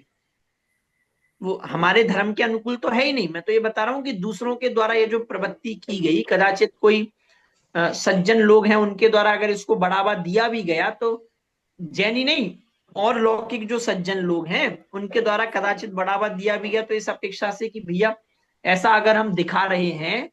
वैसे तो आजकल टीवी सीरियलों में सब कबाड़ा मचा दिया है, मतलब उससे भारतीय संस्कृति, समाज, पीढ़ी, मतलब सब पर बहुत बेकार प्रभाव ही पड़ रहा है। पर कदाचित दो चार चीजें उनने सोचा हो कि सुरक्षित रहें, कोई अच्छा प्रभाव पड़े, तो वो सोच के उन्होंने कि मनोवैज्ञानिक की भैया ये सब दिखाएंगे तो लोगों को वे जुड़े रहेंगे, वे कुछ अच्छे कार्य करते रहेंगे, उन्हें लगता रहेगा कि आसपास सब भगवान है। और वो पर यथार्थ नहीं है। बात समझ में आ रही? यथार्थता तो, और उसकी आवश्यकता भी नहीं है। हम आपके पास तो इतनी चीजें हैं, सब हमें समझ में आ रहा है, सुखी होने का मार्ग समझ में आ रहा है, नैतिकता के लिए हमारे पास सैकड़ों मोटिवेशन है, कर्म सिद्धांत हमें पूरा समझ में आ रहा है। ये सब बातें, इनका वास्तविकता से संबंध कुछ भी नहीं। ठीक है, और जो है कदाचित होता हुआ दिख रहा है तो हम बता रहे हैं कि भैया वो व्यंतर भवनवासी आदि देवों का के द्वारा किया जा रहा है। सर ये जो म्लेच्छ आकर भक्तों को उपद्रव करती है, म्लेच्छ क्या मतलब है? ये तो मलेच्छा के, अरे बहुत बार आप अभी जैसे समझो हुआ ही है ना। मलेच्छ मतलब दूसरे देश के या फिर जिनके विचार अच्छे नहीं हैं, तो उन्होंने आके उपद्रव किया ही है ना। सैकड़ों जैनों को मारा है ना। क्या कितने ही बोलो। लोगों के, हम्म। कितने ही लोगों के साथ दुर्व्यवहार करके उन्हें अंगहीन कर दिया। कितनी महिलाओं के साथ कुचेष्टाएं की गई, कितनी मूर्तियों को तोड़ा गया, कितने ही मंदिरों को तोड़ा गया। और अभी तो सैकड़ों प्रतिमाएं ऐसी हैं भी, जैसे आज भी हमारे वहां खनियादाना के पास में हम गोलाकोट जी जाते हैं, पचराई जी दर्शन के लिए जाते हैं, तो वहां भी कितनी मूर्ति अभी भी रखी हुई हैं, जहाँ किन्हीं के हाथ काट दिए गए हैं, किन्हीं का ये मुंह हटा दिया गया है ना। तो गोलाकोट में, पचराई में हम तो बचपन से देख रहे कितनी मूर्तियां रखी हैं। फिर मुगल राज्य जब आया था उस समय भी कितनी मूर्तियों को घात पहुंचाया, तो वो उन सब के लिए लिखा हुआ है। तो वो कह रहे हैं कि भैया अगर भगवान ही कर रहे होते तो उन सब, वो सब उन्हें नहीं समझ में आ रहा, वो सब नहीं बचा पा रहे थे, उन सबको होने से नहीं रोक पा रहे थे, हैं ऐसा। और ये जो लास्ट लाइन लिखी, तथा साक्षीभूत रहता है तो पहले भक्तों को सहाय की कहते हैं, वह झूठ है, क्योंकि उसकी तो एक सी वृत्ति। हाँ, फिर कह रहे हो कि भैया अरे वो तो साक्षी रहता है। अरे तो साक्षी रहता है उन कार्यों का, तो फिर ऐसा क्यों कह रहे हो कि भक्तों की सहायता करता है? भक्तों के भी जो कार्य हो रहे हैं उनमें भी साक्षी रहता है, ऐसा मानो। वहां तो तुम कह रहे हो कि सहायता करता है, और यहाँ कह रहे हो कि वो तो सिर्फ साक्षी रहता है, ऐसा। साक्षी मतलब सिर्फ जानने देखने वाला हाँ मतलब। हाँ, तो इन कार्यों में कुछ किया नहीं, तो क्या उत्तर देते हैं कि भैया वो तो साक्षी भूत है। अरे तो फिर भक्तों की सहायता करने वाला है, ऐसा क्यों कह रहे हो? भक्तों के जो कार्य हो रहे हैं उनमें भी तो वो सिर्फ साक्षी भूत ही है, जानने वाला ही है। हाँ।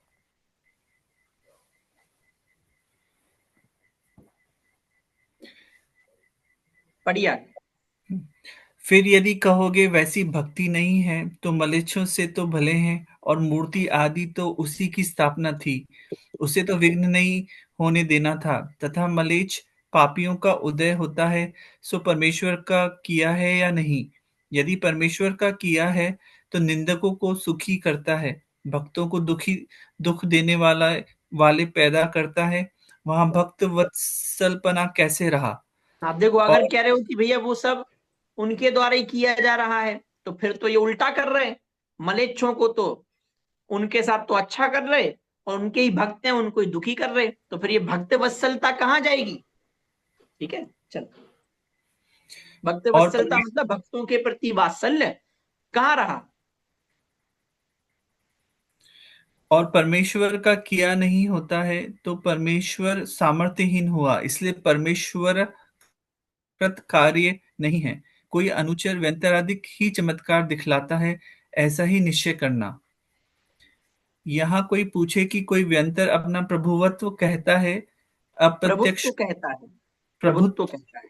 प्रभुत्व कहता है, अप्रत्यक्ष को बतला देता है। कोई कुस्थान निवासादिक बतलाकर अपनी हीनता कहता है, पूछते हैं सो नहीं बतलाता। ब्रह्म रूप वचन कहता है, औरों को अन्यथा परिणमित करता है, दुख देता है इत्यादि। विचित्रता किस प्रकार है? उत्तर। अभी व्य- प्रश्न प्रश्न समझ में आया कि भैया ये सब चीजें होती हुई दिख रही हैं, ये कैसे हो रही है ना? देखो उत्तर से और समझ में आ जाए। व्यंतरों में प्रभुत्व की अधिकता हीनता तो है, परंतु जो कुस्थानों में निवासादिक बतलाकर हीनता दिखलाते हैं, वह तो कुतूहल से वचन कहते हैं। व्यंतर बालक की भांति कुतूहल करते रहते हैं।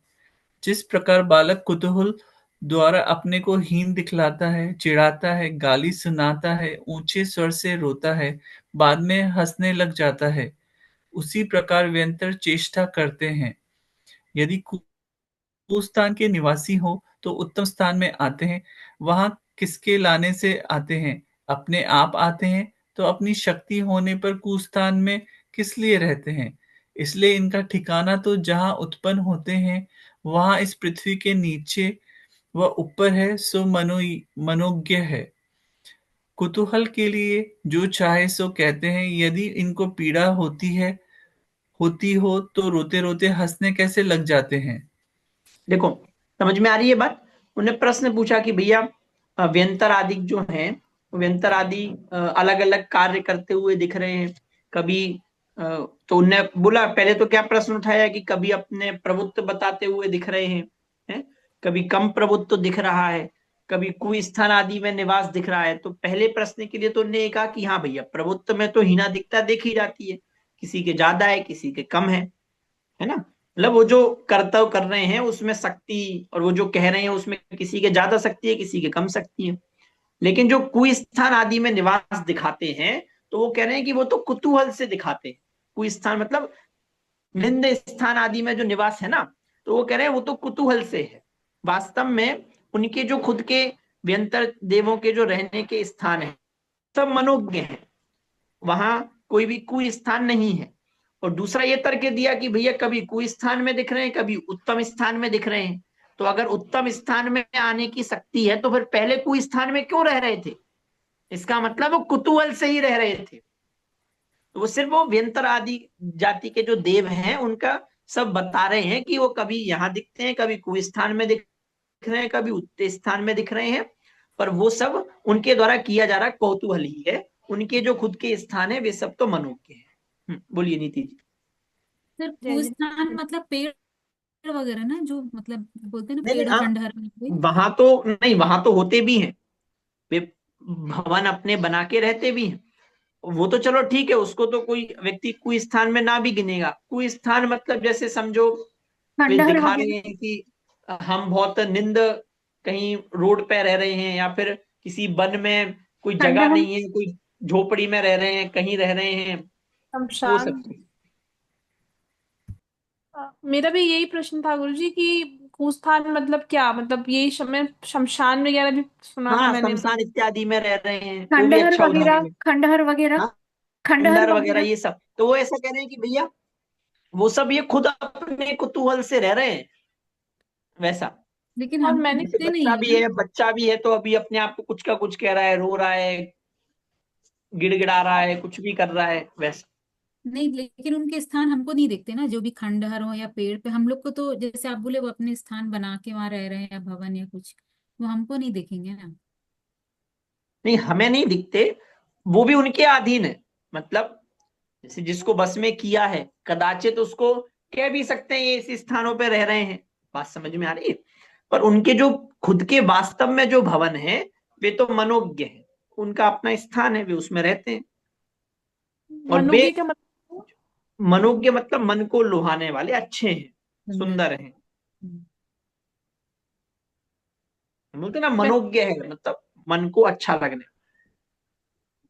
वैसे मैंने गुरुजी ये भी सुना था कि मतलब जैसे अंधेरे में भी रहते हैं वो, मतलब हमें वो दिखते नहीं है पर स्थान तो दिखता है, खंडर भी दिखेगा, शमशान भी दिखेगा, और इवन मैंने सुना है वो डार्क में भी रहते हैं, तभी हमें डर भी लगता है अंधेरे में जाते हुए, नेचुरल इंस्टिंक्ट है उनको सबकी। जहां रहना होता है वे वहां रहते हैं, इसलिए इसका कोई वो नहीं है। उनको जहां जैसा जब कौतूहल कुछ चेष्टाएं करने का मन है वो करते हैं।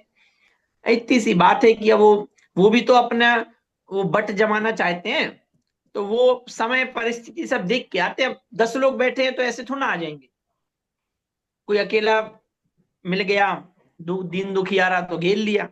ऐसे आप लोग घबराना नहीं, पाप का उदय हो तो ही वैसा होता है ना। भैया अभी तक तो हम सोचते थे सब झूठ है, आपने और डरा दिया। चलिए। सर, इनके जो मनोज्ञ भवन है वो तो चित्रा पृथ्वी पे है ना, नीचे। हाँ हाँ, या वहां भी है, ऊपर भी है। हाँ, ऊपर में कहाँ पर? मतलब जैसे समझो इस लोक में, ये मध्य लोक जो है ना, हम्म। मध्य लोक में भी है पेड़ इत्यादि। इन स्थानों पर हमें नहीं दिखते, पर वे अपने मनोज्ञ भवनों को बना के रहते हैं। हम्म। खंडर आदि में भी वे अपने मनोज्ञ भवनों को बना के रहते हैं। मतलब वहां तो ये समझाना चाह रहे हैं कि उनकी वैसी अवस्था, निंद अवस्था भी है, वो उनने कौतूहल से की है। उनके पास साधन नहीं है, शक्ति नहीं है, ऐसा नहीं है। वे जो भी भवन बना रहे हैं वे सब मनोज्ञ बना बना सकते हैं, इतनी सी बात है। हम्म। ठीक है, चलो पढ़िए। सर एक प्रश्न था। हाँ हाँ हाँ, बोलिए बोलिए, किसको प्रश्न है? तो इन हमारे साथ इनका जो पूर्व भाव का उनको ज्ञान होता है कि हमसे इनको दुश्मनी थी या कुछ ऐसा, राग द्वेष था ऐसे, हाँ हाँ, होता है, बिल्कुल बिल्कुल। ये वजह सब जो से हमें परेशान। आप जैसे बहुत बार आपने देखा हो, या वो अपने पहले के सब बताने लग गए हैं, ये बता रहे हैं यहाँ ये स्थान था, ये तो बहुत बार आप लोग उसमें भी देखते होंगे, न्यूज वगैरह में भी देखते होंगे कि फलाने फलाने व्यक्ति ने और सब बता दिया, ये क्या मेरे साथ ऐसा हुआ था, ये यहाँ है, ये यहाँ रखा है, ये यहाँ रखा है। तो वो सब क्या हो रहा हम्म। है? भाई वो वहां से उसका मनन हुआ, वो उन बेंतर आदि देवों में बन गया, और उसमें करके सब कह रहा है।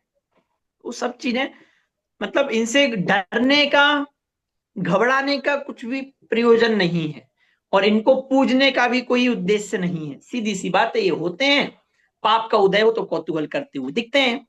हम माने तो कौतूहल, हम उनको मानने लग जाएं, हम पूजने लग जाएं, उससे भी हमारा कुछ नहीं करेंगे, ऐसा नहीं है। आपका पाप का उदय होगा तो वे निमित्त बन जाएंगे, पुण्य का उदय होगा तो आप पूजो नहीं पूजो उससे कोई संबंध नहीं है, वे कुछ नहीं कर सकते। ठीक है, चलिए। हाँ।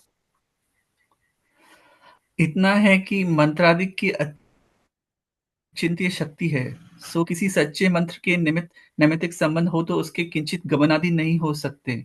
वह किंचित दुख उत्पन्न होता है। वह कोई प्रबल उसे मना करे तब रह जाता है और वह आप ही रह जाता है इत्यादि मंत्र की शक्ति है, परंतु जलाना आदि नहीं होता। मंत्र वाले जलाया कहते हैं, वह फिर प्रकट हो जाता है, क्योंकि वैक्रिय शरीर को जलाना आदि संभव नहीं है। ठीक है, व्यंतरों ये भी समझ में आ रहा है आप लोगों को? वो झाड़ फूक हाँ, जो करते हैं, मतलब कोई कोई तो मंत्र आदि की से उनको भगा देते हैं, ऐसा कुछ जो। वो ये कह रहे हैं कि भैया मंत्रों में शक्ति होती है। देखो टोडरमल जी ने बिल्कुल प्रैक्टिकल जो जो सही है उसको वैसा वैसा स्वीकार कह रहे हैं। हाँ भैया, मंत्रों में अचिंत्य शक्ति होती है, उनके निमित्त से भी अनेक अनेक प्रकार के कार्य होते हुए दिखते हैं, समझ में आते हैं। पर कह रहे हैं लेकिन हाँ, उसमें ये बात ध्यान रखनी है कि जलाना आदि कार्य नहीं हो सकता, क्योंकि वो वैक्रियक शरीर है, उसको जलाने आदि कार्य आप नहीं कर सकते। बाकी आपको दिखता है गमन आदि कर रहे हैं पर रोक रोक लिया, है ना, नहीं कर पा रहे हैं, तो वो सब चीजें देखने में आती हैं। सर किसका वैक्रिय अक्षर, किसको जलाने किसकी बात हो रही है? व्यंतर देव। हाँ, अपना तो है नहीं, तो हाँ, किन की बात होगी? नहीं तो देवों उनको, की ही बात चल रही है। नहीं तो उनको हम थोड़ी ना जला सकते, मतलब ये किसके क्या बोल रहे हैं ये? नहीं नहीं, वो ये कह रहे हैं कि जैसे आपको कोई प्रवृत्ति दिख रही है, वहां ऐसा कोई कदाचित करे कि भैया जला दिए और फिर जिंदा हो गए, तो वो सब चीजें ऐसा कुछ भी नहीं होता। और ऐसा सोच के कोई भैया कि जला भी देंगे तो बच जाएंगे ऐसा नहीं है। और सब चीजें कदाचित संभव है, पर जलाने वलाने वाली क्रिया अपन को तो कोई सी नहीं माननी है। पर वो ये कह रहे हैं कदाचित, अब टोडरमल जी की भैया तुम कम से कम बचे तो रहो, तो वो ये कह रहे हैं कि देखो मंत्रों में शक्ति है और उनसे सब कार्य होते हुए दिख रहा है। वो सब जो कार्य हो रहा है कौन कर रहा है? देव लोग, देवों सब अपना बस में करके सब कर रहे हैं। पर वो कह रहे हैं जलाने आदि कार्य नहीं हो सकता, क्योंकि वो तो व्यक्तिगत शरीर है, उसको आप जला ही नहीं सकते वैसा। और ये बोलिए प्रिया जी। अचिंत्य शक्ति का क्या मतलब है मुझे? अचिंत्य मतलब होता है आप जैसे हम जिन शक्तियों का चिंतन कर पा रहे हैं उनको कहते हैं चिंत, मतलब हमारी पहुंच कहाँ तक है। तो हम भाई कि भैया ये सामान उठाना था और हम तो नहीं उठा पा रहे थे, और स्वानुभव जी आए और उनने अपने डोले सोनों का प्रयोग करके और वो भारी भरकम टेबल भी उठा के रख दी, तो हमारे हिसाब से तो ये शक्ति हो गई, हमारे तो चिंतन यहीं तक पहुंच सकता है। अचिंत मतलब हम जहां तक चिंतन भी नहीं कर पा रहे हैं वैसी शक्तियां भी मंत्रों में होती हैं। मतलब हम सोच भी नहीं सकते, होता तो ये ना कि हम तो ये सोच भी नहीं सकते थे ये होगा। जैसे कोई भारी सामान है हम उठा ले तो भैया वो वहां आपको लगेगा बलवान है, पर आपका वहां तक चिंतन जा रहा था, वहां आपको कुछ चमत्कार सा नहीं लगेगा। आपको कब लगता है ऐसा, अरे यहां तक तो हम सोच भी नहीं सकते थे और वो भी हो गया। तो मंत्रों में वैसी शक्ति होती है। हाँ बोलिए प्रिया जी। यहाँ हमने पढ़ा कि मंत्रों में शक्ति होती है। जैसे स्पेशली इंडिया में थे तब बहुत होता था कि किसी ने मंत्रों से किसमें करके, थे, मैं सुन नहीं पाया। जैसे इंडिया में बहुत चलता था ये पहले, तो पता नहीं अभी, पता नहीं कि किसी ने मंत्र पढ़ के वश में कर लिया। तो वो कर्मों के उदय के कारण होता है, जैसे किसी ने किसी का मंत्र पढ़ के कुछ बुरा कर दिया, तो जिसका बुरा हो रहा है वो मंत्रों की शक्ति से होगा कि कर्मों के उदय के कारण होगा फिर? कर्म के उदय से, दोनों दोनों स्वीकारने में कोई दिक्कत है क्या? मैं कर्म का उदय था और उसमें हम्म। मंत्र की अचिंत्य शक्ति निमित्त बन गई। जैसे पुण्य का उदय था, ऐसा नहीं है पाप के उदय में ही होगा, पुण्य के उदय में, पुण्य का उदय था, ठीक है। अब वहां पर भैया बहुत तीव्र किसी ने बिल्कुल विष भक्षण भी कर लिया, या फिर बहुत जहरीले किसी जानवर ने काट लिया, लेकिन पुण्य का उदय था, तो उस समय मंत्रों का, ऐसी मंत्रों का प्रयोग किया, पर वो वैसा करके कुछ औषधि दी और वो सही हो गया। अब लोग बाबा क्या कहते हैं, अरे सब झूठ है, सब झूठ है। सही है, मैं ऐसा भी नहीं कह रहा, बहुत जगह सब चल रहा होगा, जो जो भी चल रहा है, सबने अपनी दुकानें खोल ली, पर ऐसा हो नहीं सकता, ऐसा नहीं है। मंत्रों में वैसी शक्ति पाई जाती है। अगर कोई वास्तव में किसी को सही मंत्र का ज्ञान है और सामने वाले का पुण्य का उदय है तो उसमें वो निमित्त बन सकते हैं। परंतु प्रबलता तो कर्मों के उदय की ही रहेगी। वास्तविकता तो यही है कि कर्म का उदय है तो वे निमित्त बन रहे हैं। कार्य वे कर्ता हो गए ऐसा नहीं है, कार्य तो आपके कर्म के उदय के कारण से हो रहा है, पर वे निमित्त बनते हैं, उनमें वैसी शक्ति पाई जाती है, ये भी हमें स्वीकार करना पड़ेगा। इसको हम मतलब नजरअंदाज नहीं कर सकते या गलत नहीं ठहरा सकते। नहीं, मैं ये कहना चाहती हूँ, पर कर्मों का उदय नहीं हो तो मंत्र हाँ, कुछ तो नहीं काम हो ना सकता, करे। तो कुछ नहीं हो सकता।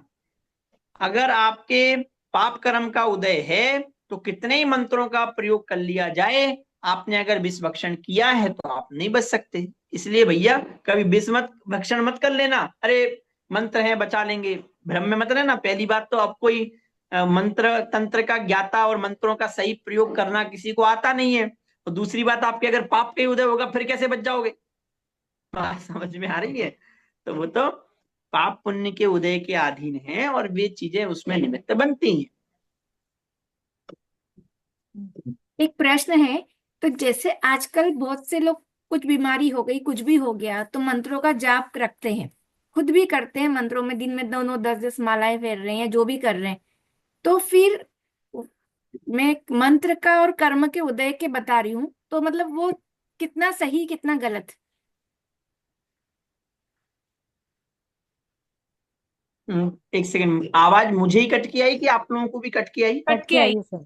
कट के। हाँ, तो फिर ठीक है, आवाज नहीं आई गरिमा जी। हाँ, मैं ऐसा बोल रही हूँ, जैसे कोई बीमार होता है ना, तो बहुत सारे जाप होते हैं, वो जाप करने का बोलते हैं, ठीक है? तो वो जाप करना सही है बीमारी हटाने के लिए या नहीं है? अब भैया अब मैदान में उतर ही गए हो, हम आपको छोड़ेंगे थोड़ी ना। अभी तक तो आपकी सुन रहे थे, तो आपने घंटा 1.5 घंटा अपने मन की सब कह ली। अब हमारे मन में जो सब प्रश्न है उनका समाधान देना पड़ेगा। देखो भैया, उसमें ऐसा है, करें कि नहीं करें, अब अभी बहुत भारी प्रश्न है। अभी तक तो प्रश्न क्या चल रहा था कि सही क्या है, मतलब क्या है, क्या हो रहा है, वो सब मैं आपको बता रहा था। अब प्रश्न क्या हो गया कि भैया आप तो ये बताओ, अब तो सब ठीक है, अब हम क्या करें, हम करें कि नहीं करें?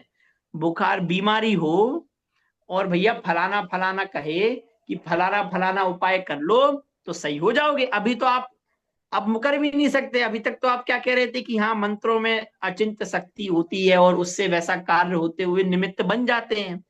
अब हम क्या करें? अब सुनना ध्यान से, अगर आपका ऐसा श्रद्धांत दृढ़ रह सकता हो, देखो अब ये उत्तर शांति से सुनना, प्रश्न पूछा है ना आप लोगों ने, और आप नहीं पूछते तो भी मैं खुद से ही प्रश्न उठाता, बढ़िया रहा आपने पूछ ही लिया। देखो इतनी सी बात है, आप अगर आप वो सोचो, दवाई खाते हो कि नहीं खाते हो, मतलब कोई भी दवाई, मैं नहीं, कोई एलोपैथी नहीं लेता होगा, आयुर्वेद लेता होगा, कोई वो नहीं लेता होगा, तो नेचुरोपैथी का उपाय करते हो कि नहीं करते हो? तो बोलो हाँ कि नहीं। हाँ, करते। तो जिस जिस विचार और जिस श्रद्धांत से आप वहां उपाय करते हो, उस श्रद्धांत से कर सको तो कर लेना।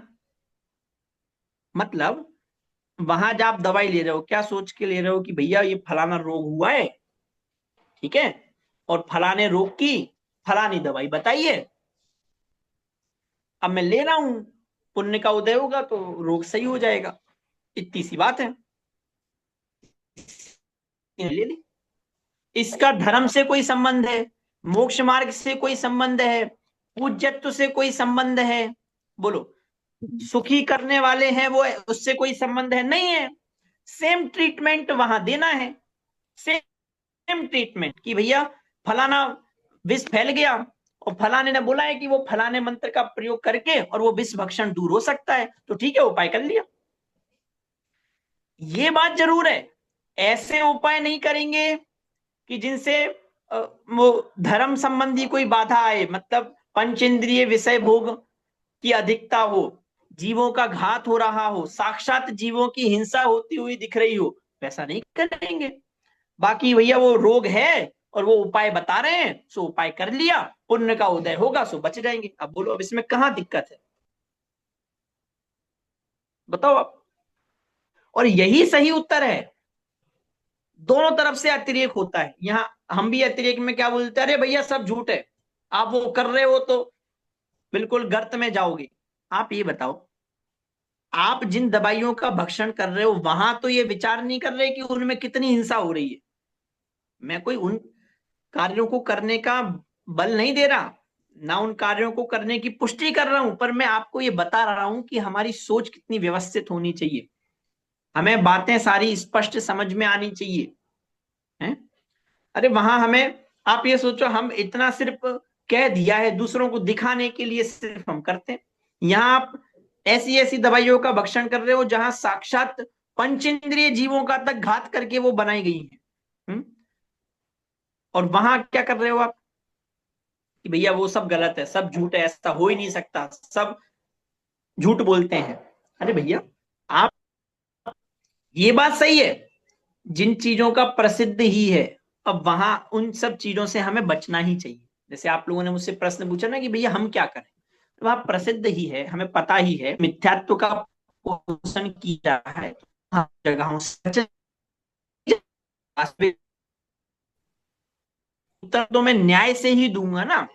तो न्याय ये है कि भैया आप जैसे अन्य औषधि का भक्षण कर रहे हो वैसे ही उसको औषधि मानते हुए, जीवों की हिंसा नहीं हो, भोगों की अधिकता नहीं हो, श्रद्धा डगमगाए नहीं, इन सब चीजों का ध्यान रखते हुए औषधि के रूप में आप भक्षण करो। पुण्य का उदय होगा तो वो निमित्त बन जाएगी, नहीं होगा तो नहीं बनेगी। सीधा सा हिसाब बताऊं, देखो आप लोग सोचो कि आप लोग मेरी गर्दन पकड़ लो, ऐसा हो ही नहीं सकता। मैं आपको अपनी गर्दन पकड़ने ही नहीं दे सकता। यहाँ जो पढ़ाई लिखाई की है ना, उसका लाभ मुझे यही है। एक तो व्यक्तिगत मैं जो बता रहा हूं, मैं कभी, मुझे ऐसा भाषित होता है कि कोई मुझे मोक्ष मार्ग में ठग नहीं सकता, पहली बात। बाकी जो व्यवस्थाएं बननी होंगी सो बनेंगी, नहीं बननी होंगी सो नहीं बनेंगी, तो एक मार्ग में नहीं ठग सकता।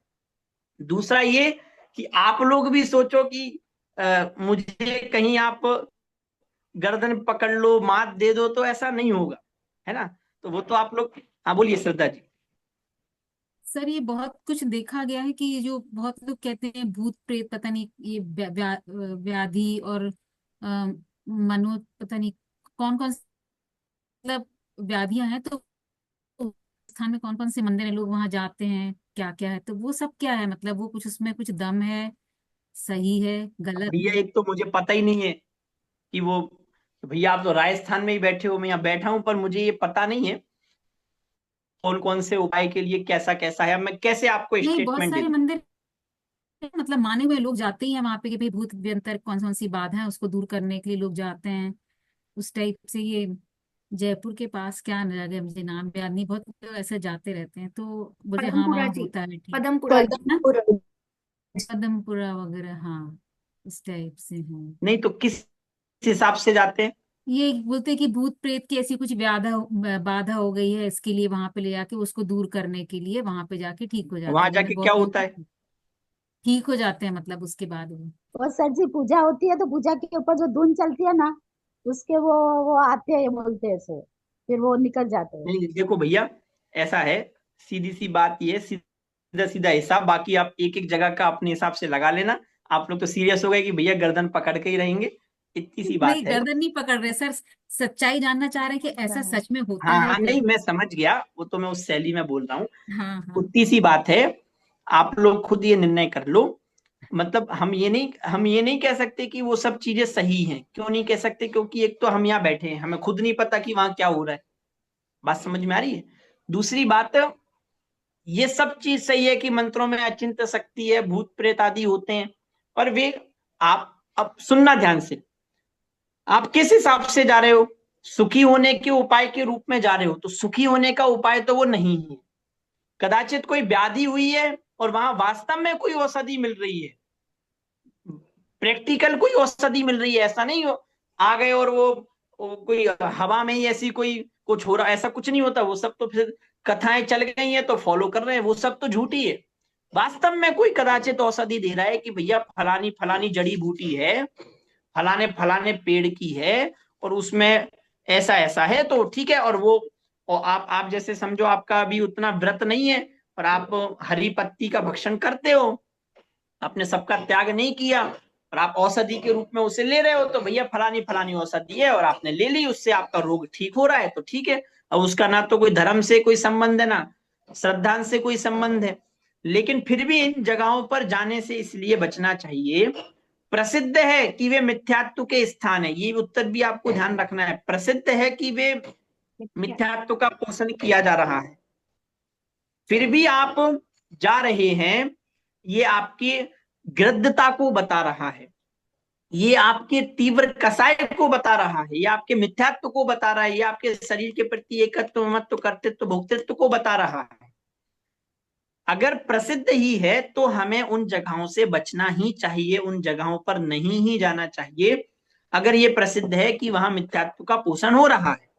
दूसरा, कदाचित हमें, अब आप सब पे लगा लेना, कदाचित हमें दिख रहा है कि भैया कोई प्रैक्टिकल औषधि बताई जा रही है जो हमारी मर्यादा के योग्य है, तो आप ठीक है उस औषधि का आप भक्षण करें, और आप अगर पुण्य का उदय होगा तो वो रोग आपका ठीक है, नहीं होगा तो नहीं होगा। आप इस रोग ठीक होगा ही होगा ऐसा नहीं है। अब आप लोग अपने अपने हिसाब से लगा लेना, जहां जो जितना जितना प्रैक्टिकल लग रहा है उस हिसाब से करना। और जो ऐसे उपाय बताए जा रहे हैं कि भैया अगर आपको पुत्र की उत्पत्ति नहीं हो रही है तो आप 2 बंदना लगा लो, विवाह नहीं हो रहा है तो 2 चक्कर लगाओ, 2 बंदना कराओ, ये ऐसा कुछ नहीं है। ये सब व्यर्थ की बातें हैं। और बल्कि विवाह में तो कहता हूं, विवाह नहीं हो रहा हो तो भैया चले मत जाना बंदना करने। क्यों? उसके पीछे कारण है। क्या क्या कारण है उसके पीछे? विवाह नहीं हो रहा, आप चले गए वंदना करने, अब जैन भगवान की प्रतिमाओं को देख लिया और आपको महात्मा आ गया और आपने अपने प्रभुता को पहचान लिया, तो आपको लगेगा अरे अब तो मुझे आवश्यकता ही नहीं है, सो आप विवाह करोगे नहीं, अगर सच में वंदना कर ली। और अगर उल्टा इस भाव से चले गए कि भैया वंदना करेंगे तो पुत्र उत्पत्ति हो जाएगी, सो उल्टा पाप बंद होगा, तो अभी तो वैसे ही नहीं हो रहा था और पाप बंद और कर लिया, सो और नहीं होगा। हिसाब गणित, इसलिए आप ये ऐसे हिसाब लगाना सीखो भैया। सीधी सी बात है, कोई मुझसे पूछे तो मैं यही उत्तर दूं। पहली बात, कोई पहले आदमी घबराते हैं कि भैया पूछो ही मत ये बात, कदाचित कोई पूछे तो यही उत्तर है कि अगर नहीं हो रहा हो तो और चले मत जाना, और नहीं होगा। शिखर जी चाहे यार क्यों जा रहे हैं? अरे भैया बहुत समय से विवाह नहीं हो रहा, हो जाएगा। अरे गलत जा रहे हो, वो शाश्वत भूमि है अनंत सिद्ध भगवान ने वहां से अपना कल्याण, अनंत जीवों ने अपना वहां से कल्याण किया है, और तुम जाओगे विवाह और नहीं होगा, तुम्हें वैराग और आ गया, दीक्षा और ले लोगे अगर सच में वंदना कर ली। और अगर इस भावना से चले गए कि वंदना करने से हो जाएगा तो पाप बंद करोगे सो और नहीं होगा, अब बताओ कहां से होगा फिर? इसलिए ये सब जो उपाय बताए जाते हैं, फलाना फलाना कर लो, ढिमका ढिमका कर लो, ये सब मिथ्यात्व के स्थान है, इन सब से तो बचना ही।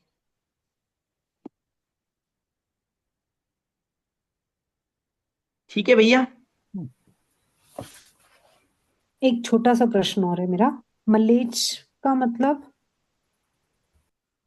मलेच्छ मतलब जिनके विचार अच्छे नहीं है, उनकी चेष्टाएं अच्छी नहीं है।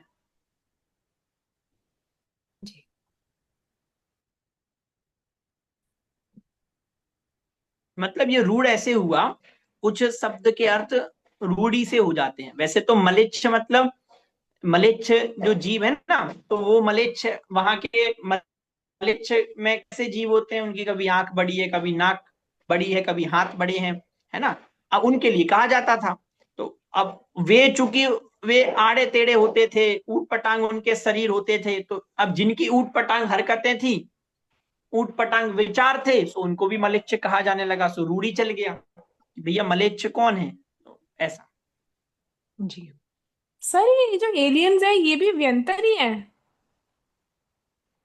कौन से एलियंस भैया?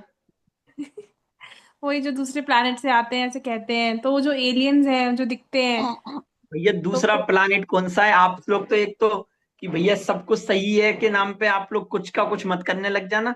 कौन से एलियन की बात कर रहे हो आप? वो पिक्चरों में दिखाते हैं, वो तो कंप्यूटराइज्ड होते हैं। अब आप कौन से एलियन की बात कर रहे हो? नहीं मतलब यूएफओ मिले हैं, मतलब कि एक स्पेसशिप्स मिली हैं और वो सब मिले हैं कि बहुत अलग से दिखने वाले लोग मिले हैं, मतलब ऐसा दिखाया नहीं है पर ऐसा बताते हैं कि अमेरिका वगैरह में है, यूएस वगैरह में। तो वो जो एलियंस हैं वो भी क्या मतलब अब वो पता नहीं भैया कौन है कोई विद्याधर इसका। वगैरह तो कभी नहीं भूले भटके आ गए हो यहाँ? नहीं, वो विद्याधर तो राजाओं के वेश में होते हैं, मतलब वो अलग होते हैं, एलियन से अलग दिखते हैं। अरे आप लोग एक तो अपने मन से लगाए चलो। आप मुझे ये बताओ, देव वो तो ये बता रहे हैं कि भैया वो एलियंस आए थे और उनको वो रख लिया है, और अलग से वो सुना हुआ आप लोगों ने बहुत बार होगा ना कि कोई जी दूसरे प्लानिट से एलियंस आए और अभी भी हैं और उनको सुरक्षित करके रखा है और फलाना ढिमका। देव कहाँ से होंगे? और वे देव होते और वे इनके बस में आके रहते और इतने समय से रह ही रहे होते, है ना? तो वो सब बातें कुछ ठीक नहीं है। अब बाकी वो जो पिक्चरों में दिखाया जाता है वो कंप्यूटराइज्ड है, और क्या कहा जा रहा है मुझे उसकी जानकारी नहीं है। दूसरा, वो जो बाकी जो चीजें कही जाती हैं, कुछ ये मिला वो मिला, वो तो कहीं कहीं के अलग अलग विशेष प्रकार का कोई पत्थर इत्यादि चीजें मिल जाती हैं, वो बात दूसरी है। पर बाकी और कोई जीव कहाँ से क्या मिल रहे हैं उसकी कोई ऐसी जानकारी नहीं है। सर, हाँ हाँ, बोलिए। जो अपने सम्मेद शिखर का जो अपना एक वीडियो वायरल हो रहा है हाथी का, तो वो भी अंतर जाति के देव ही रहेंगे या वहाँ के रक्षक देव रहते हैं ऐसा? नहीं, तो हाँ, वो बता। मैं पहले वो ऐसा था। वीडियो देख लूंगा, फिर अच्छा उसके बाद अच्छा। उत्तर दे पाऊंगा। अब मैं अपने मन से उत्तर दे दूं? ना, ये आप बोले पहले एक वो हाथी वीडियो। हाथी हाँ, आया था तो उसने सब दुकानें तोड़ दी, और कोई ऐसा गलत काम करा था तो उसको सूंड से पकड़ के बाहर फेंक दिया। तो ऐसा वो हाथी है तो अपना व्यंतर जाति के देव ही रहते हैं या रक्षक देव रहते हैं वहां के, ऐसा कुछ है? हाँ, अगर देखो पहले वीडियो देख लूंगा पहले, तो फिर मैं सही उत्तर और दे दूंगा। बाकी अभी आप जो बता रहे हो, हाँ अगर कदाचित ऐसा हो रहा है, हाँ। ऐसा जरूरी नहीं है, ऐसा भी हो सकता है कि वो जो हाथी खुद है, हम्म, हाथी ही है, त्रियंच गति का ही जीव है, और उसके भी तो वो भी तो भैया समझदार हो सकता है, उसको भी कदाचित वैसा भाव आ रहा है, वो चेष्टा कर रहा हो। आप बेचारे उसके हिस्से का पुण्य है वो व्यंतर जाति के देव के माथे मर दो। ऐसा भी हो सकता है कि वो खुद हाथी ही हो, त्रियंच गति का ही जीव हो, जी। और उसको ही ऐसा भाव आ रहा है, भक्ति भाव आ रहा है, वो वैसी चेष्टाएं कर रहा है। कदाचित ऐसा भी हो सकता है कि भैया कोई व्यंतराती के जो देव हैं वे करा रहे हो, तो वो दोनों चीजें संभव है। ठीक है भैया, ऐसे तो हो ही नहीं पाएगा, छठवा अधिकारी नहीं हो पाएगा, है ना? पढ़े अब अपन लोग आगे, टाइम तो पहले हो जाता है। हाँ, पढ़िए। व्यंतरों के अवधि ज्ञान किसी को अल्प क्षेत्र काल जानने का है, किसी को बहुत है। वहाँ उनकी इच्छा हो और अपने को ज्ञान बहुत हो तो अप्रत्यक्ष को पूछने पर उसका उत्तर देते हैं। अल्प ज्ञान हो तो अन्य महत ज्ञानी से पूछ आकर जवाब देते हैं। अपने को अल्प ज्ञान हो व इच्छा न हो तो पूछने पर उसका उत्तर नहीं देते, ऐसा जानना। अल्प ज्ञान वाले व्यंतरादि को उत्पन्न होने के पश्चात कितने काल ही पूर्व जन्म का ज्ञान हो सकता है, फिर उसका स्मरण मात्र रहता है। इसलिए वहाँ इच्छा द्वारा आप कुछ चेष्टा करें तो करते हैं, पूर्व जन्म की बातें कहते हैं। कोई अन्य बात पूछे तो अवधि ज्ञान तो थोड़ा है, बिना जाने किस प्रकार कहें। जिसका उत्तर आप न दे सकें वह इच्छा न हो, वहाँ मान कुतूहलादिक से उत्तर नहीं देते, वह झूठ बोलते हैं, ऐसा जानना। देवों में ऐसी शक्ति है कि अपने व अन्य के शरीर को व पुद्गल स्कंद को जैसी इच्छा हो तदनुसार परिणमित करते हैं। इसलिए नाना रूप आप होते हैं, वह अन्य नाना चारित्र दिखा अन्य जीव के शरीर को रोगादिक युक्त करते हैं। यहाँ इतना है कि अपने शरीर को व अन्य पुद्गल स्कंदों को जितनी शक्ति हो उतने ही परिणमित कर सकते हैं, इसलिए सर्व कार्य करने की शक्ति नहीं है। अन्य जीव के शरीर आदि को उसके पुण्य पाप के अनुसार परिणमित कर सकते हैं। उसके पुण्य का उदय हो तो आप रोगादिक रूप परिणमित नहीं कर सकता, और पाप उदय हो तो उसका इष्ट कार्य नहीं कर सकता। इस इस प्रकार व्यंतरादिक की शक्ति जानना। यहाँ कोई कहे इतनी शक्ति जिनमें पाई जाए उनके मानने पूजने में क्या दोष है? उत्तर। चलिए अच्छा, बस अब अपन इधर ही रुकते हैं। इसके आगे की जो चर्चा है वो अपन अगली कक्षा में करेंगे, है ना। इतनी चर्चा अपनी हुई है। गणधर मूल्यांकन भैया, आप में से किसी का बाकी तो नहीं रह गया है? एक किसी का बाकी था, गरिमा जी, किसी का बाकी है? ऋचा जी का आ गया क्या आपके पास? नहीं नहीं, उनका नहीं आया है। अच्छा, उनका बाकी है। उनका बाकी है। हाँ, वो बाकी सबका हो गया है ना। चलिए, असाइनमेंट वगैरह सब आपने सबमिट कर दिए होंगे, पेपर वगैरह भी सब आपके हो चुके हैं, है ना। चलिए ठीक है, बढ़िया है, अच्छी बात है। अब आप लोग भैया सब व्यवस्थित आगे भी सब समय से सारी कक्षाओं में जुड़े। कदाचित कभी कोई कक्षा रह जाए तो उसे रिकॉर्डिंग से सुन लेवे, पर व्यवस्थित आप कोई ग्रंथ पढ़ रहे हैं तो पूरा उसका आदि से अंत तक पूरा स्वाध्याय करें, ठीक है। चलिए, अभी अपन यहीं विराम लेते हैं, सभी लोग सावधान हो जावें। कोई प्रश्न तो नहीं है आप लोगों को आज की कक्षा में से? चलिए, सब स्पष्ट है। ठीक। अनंत धर्मणस्तत्त्वम् पश्यन्ति प्रत्यगात्मनः अनेकान्तमयी मूर्तिर्नित्यमेव प्रकाशताम्। बोले दास संग में जिनवाणी माता माता की की जय जय। हो। जय सभी को सादर जय जिनेंद्र। जय जिनेंद्र, जय जिनेंद्र। सबको जय जय जिनेंद्र, जय जिनेंद्र सबको जय सबको। जिनेंद्र।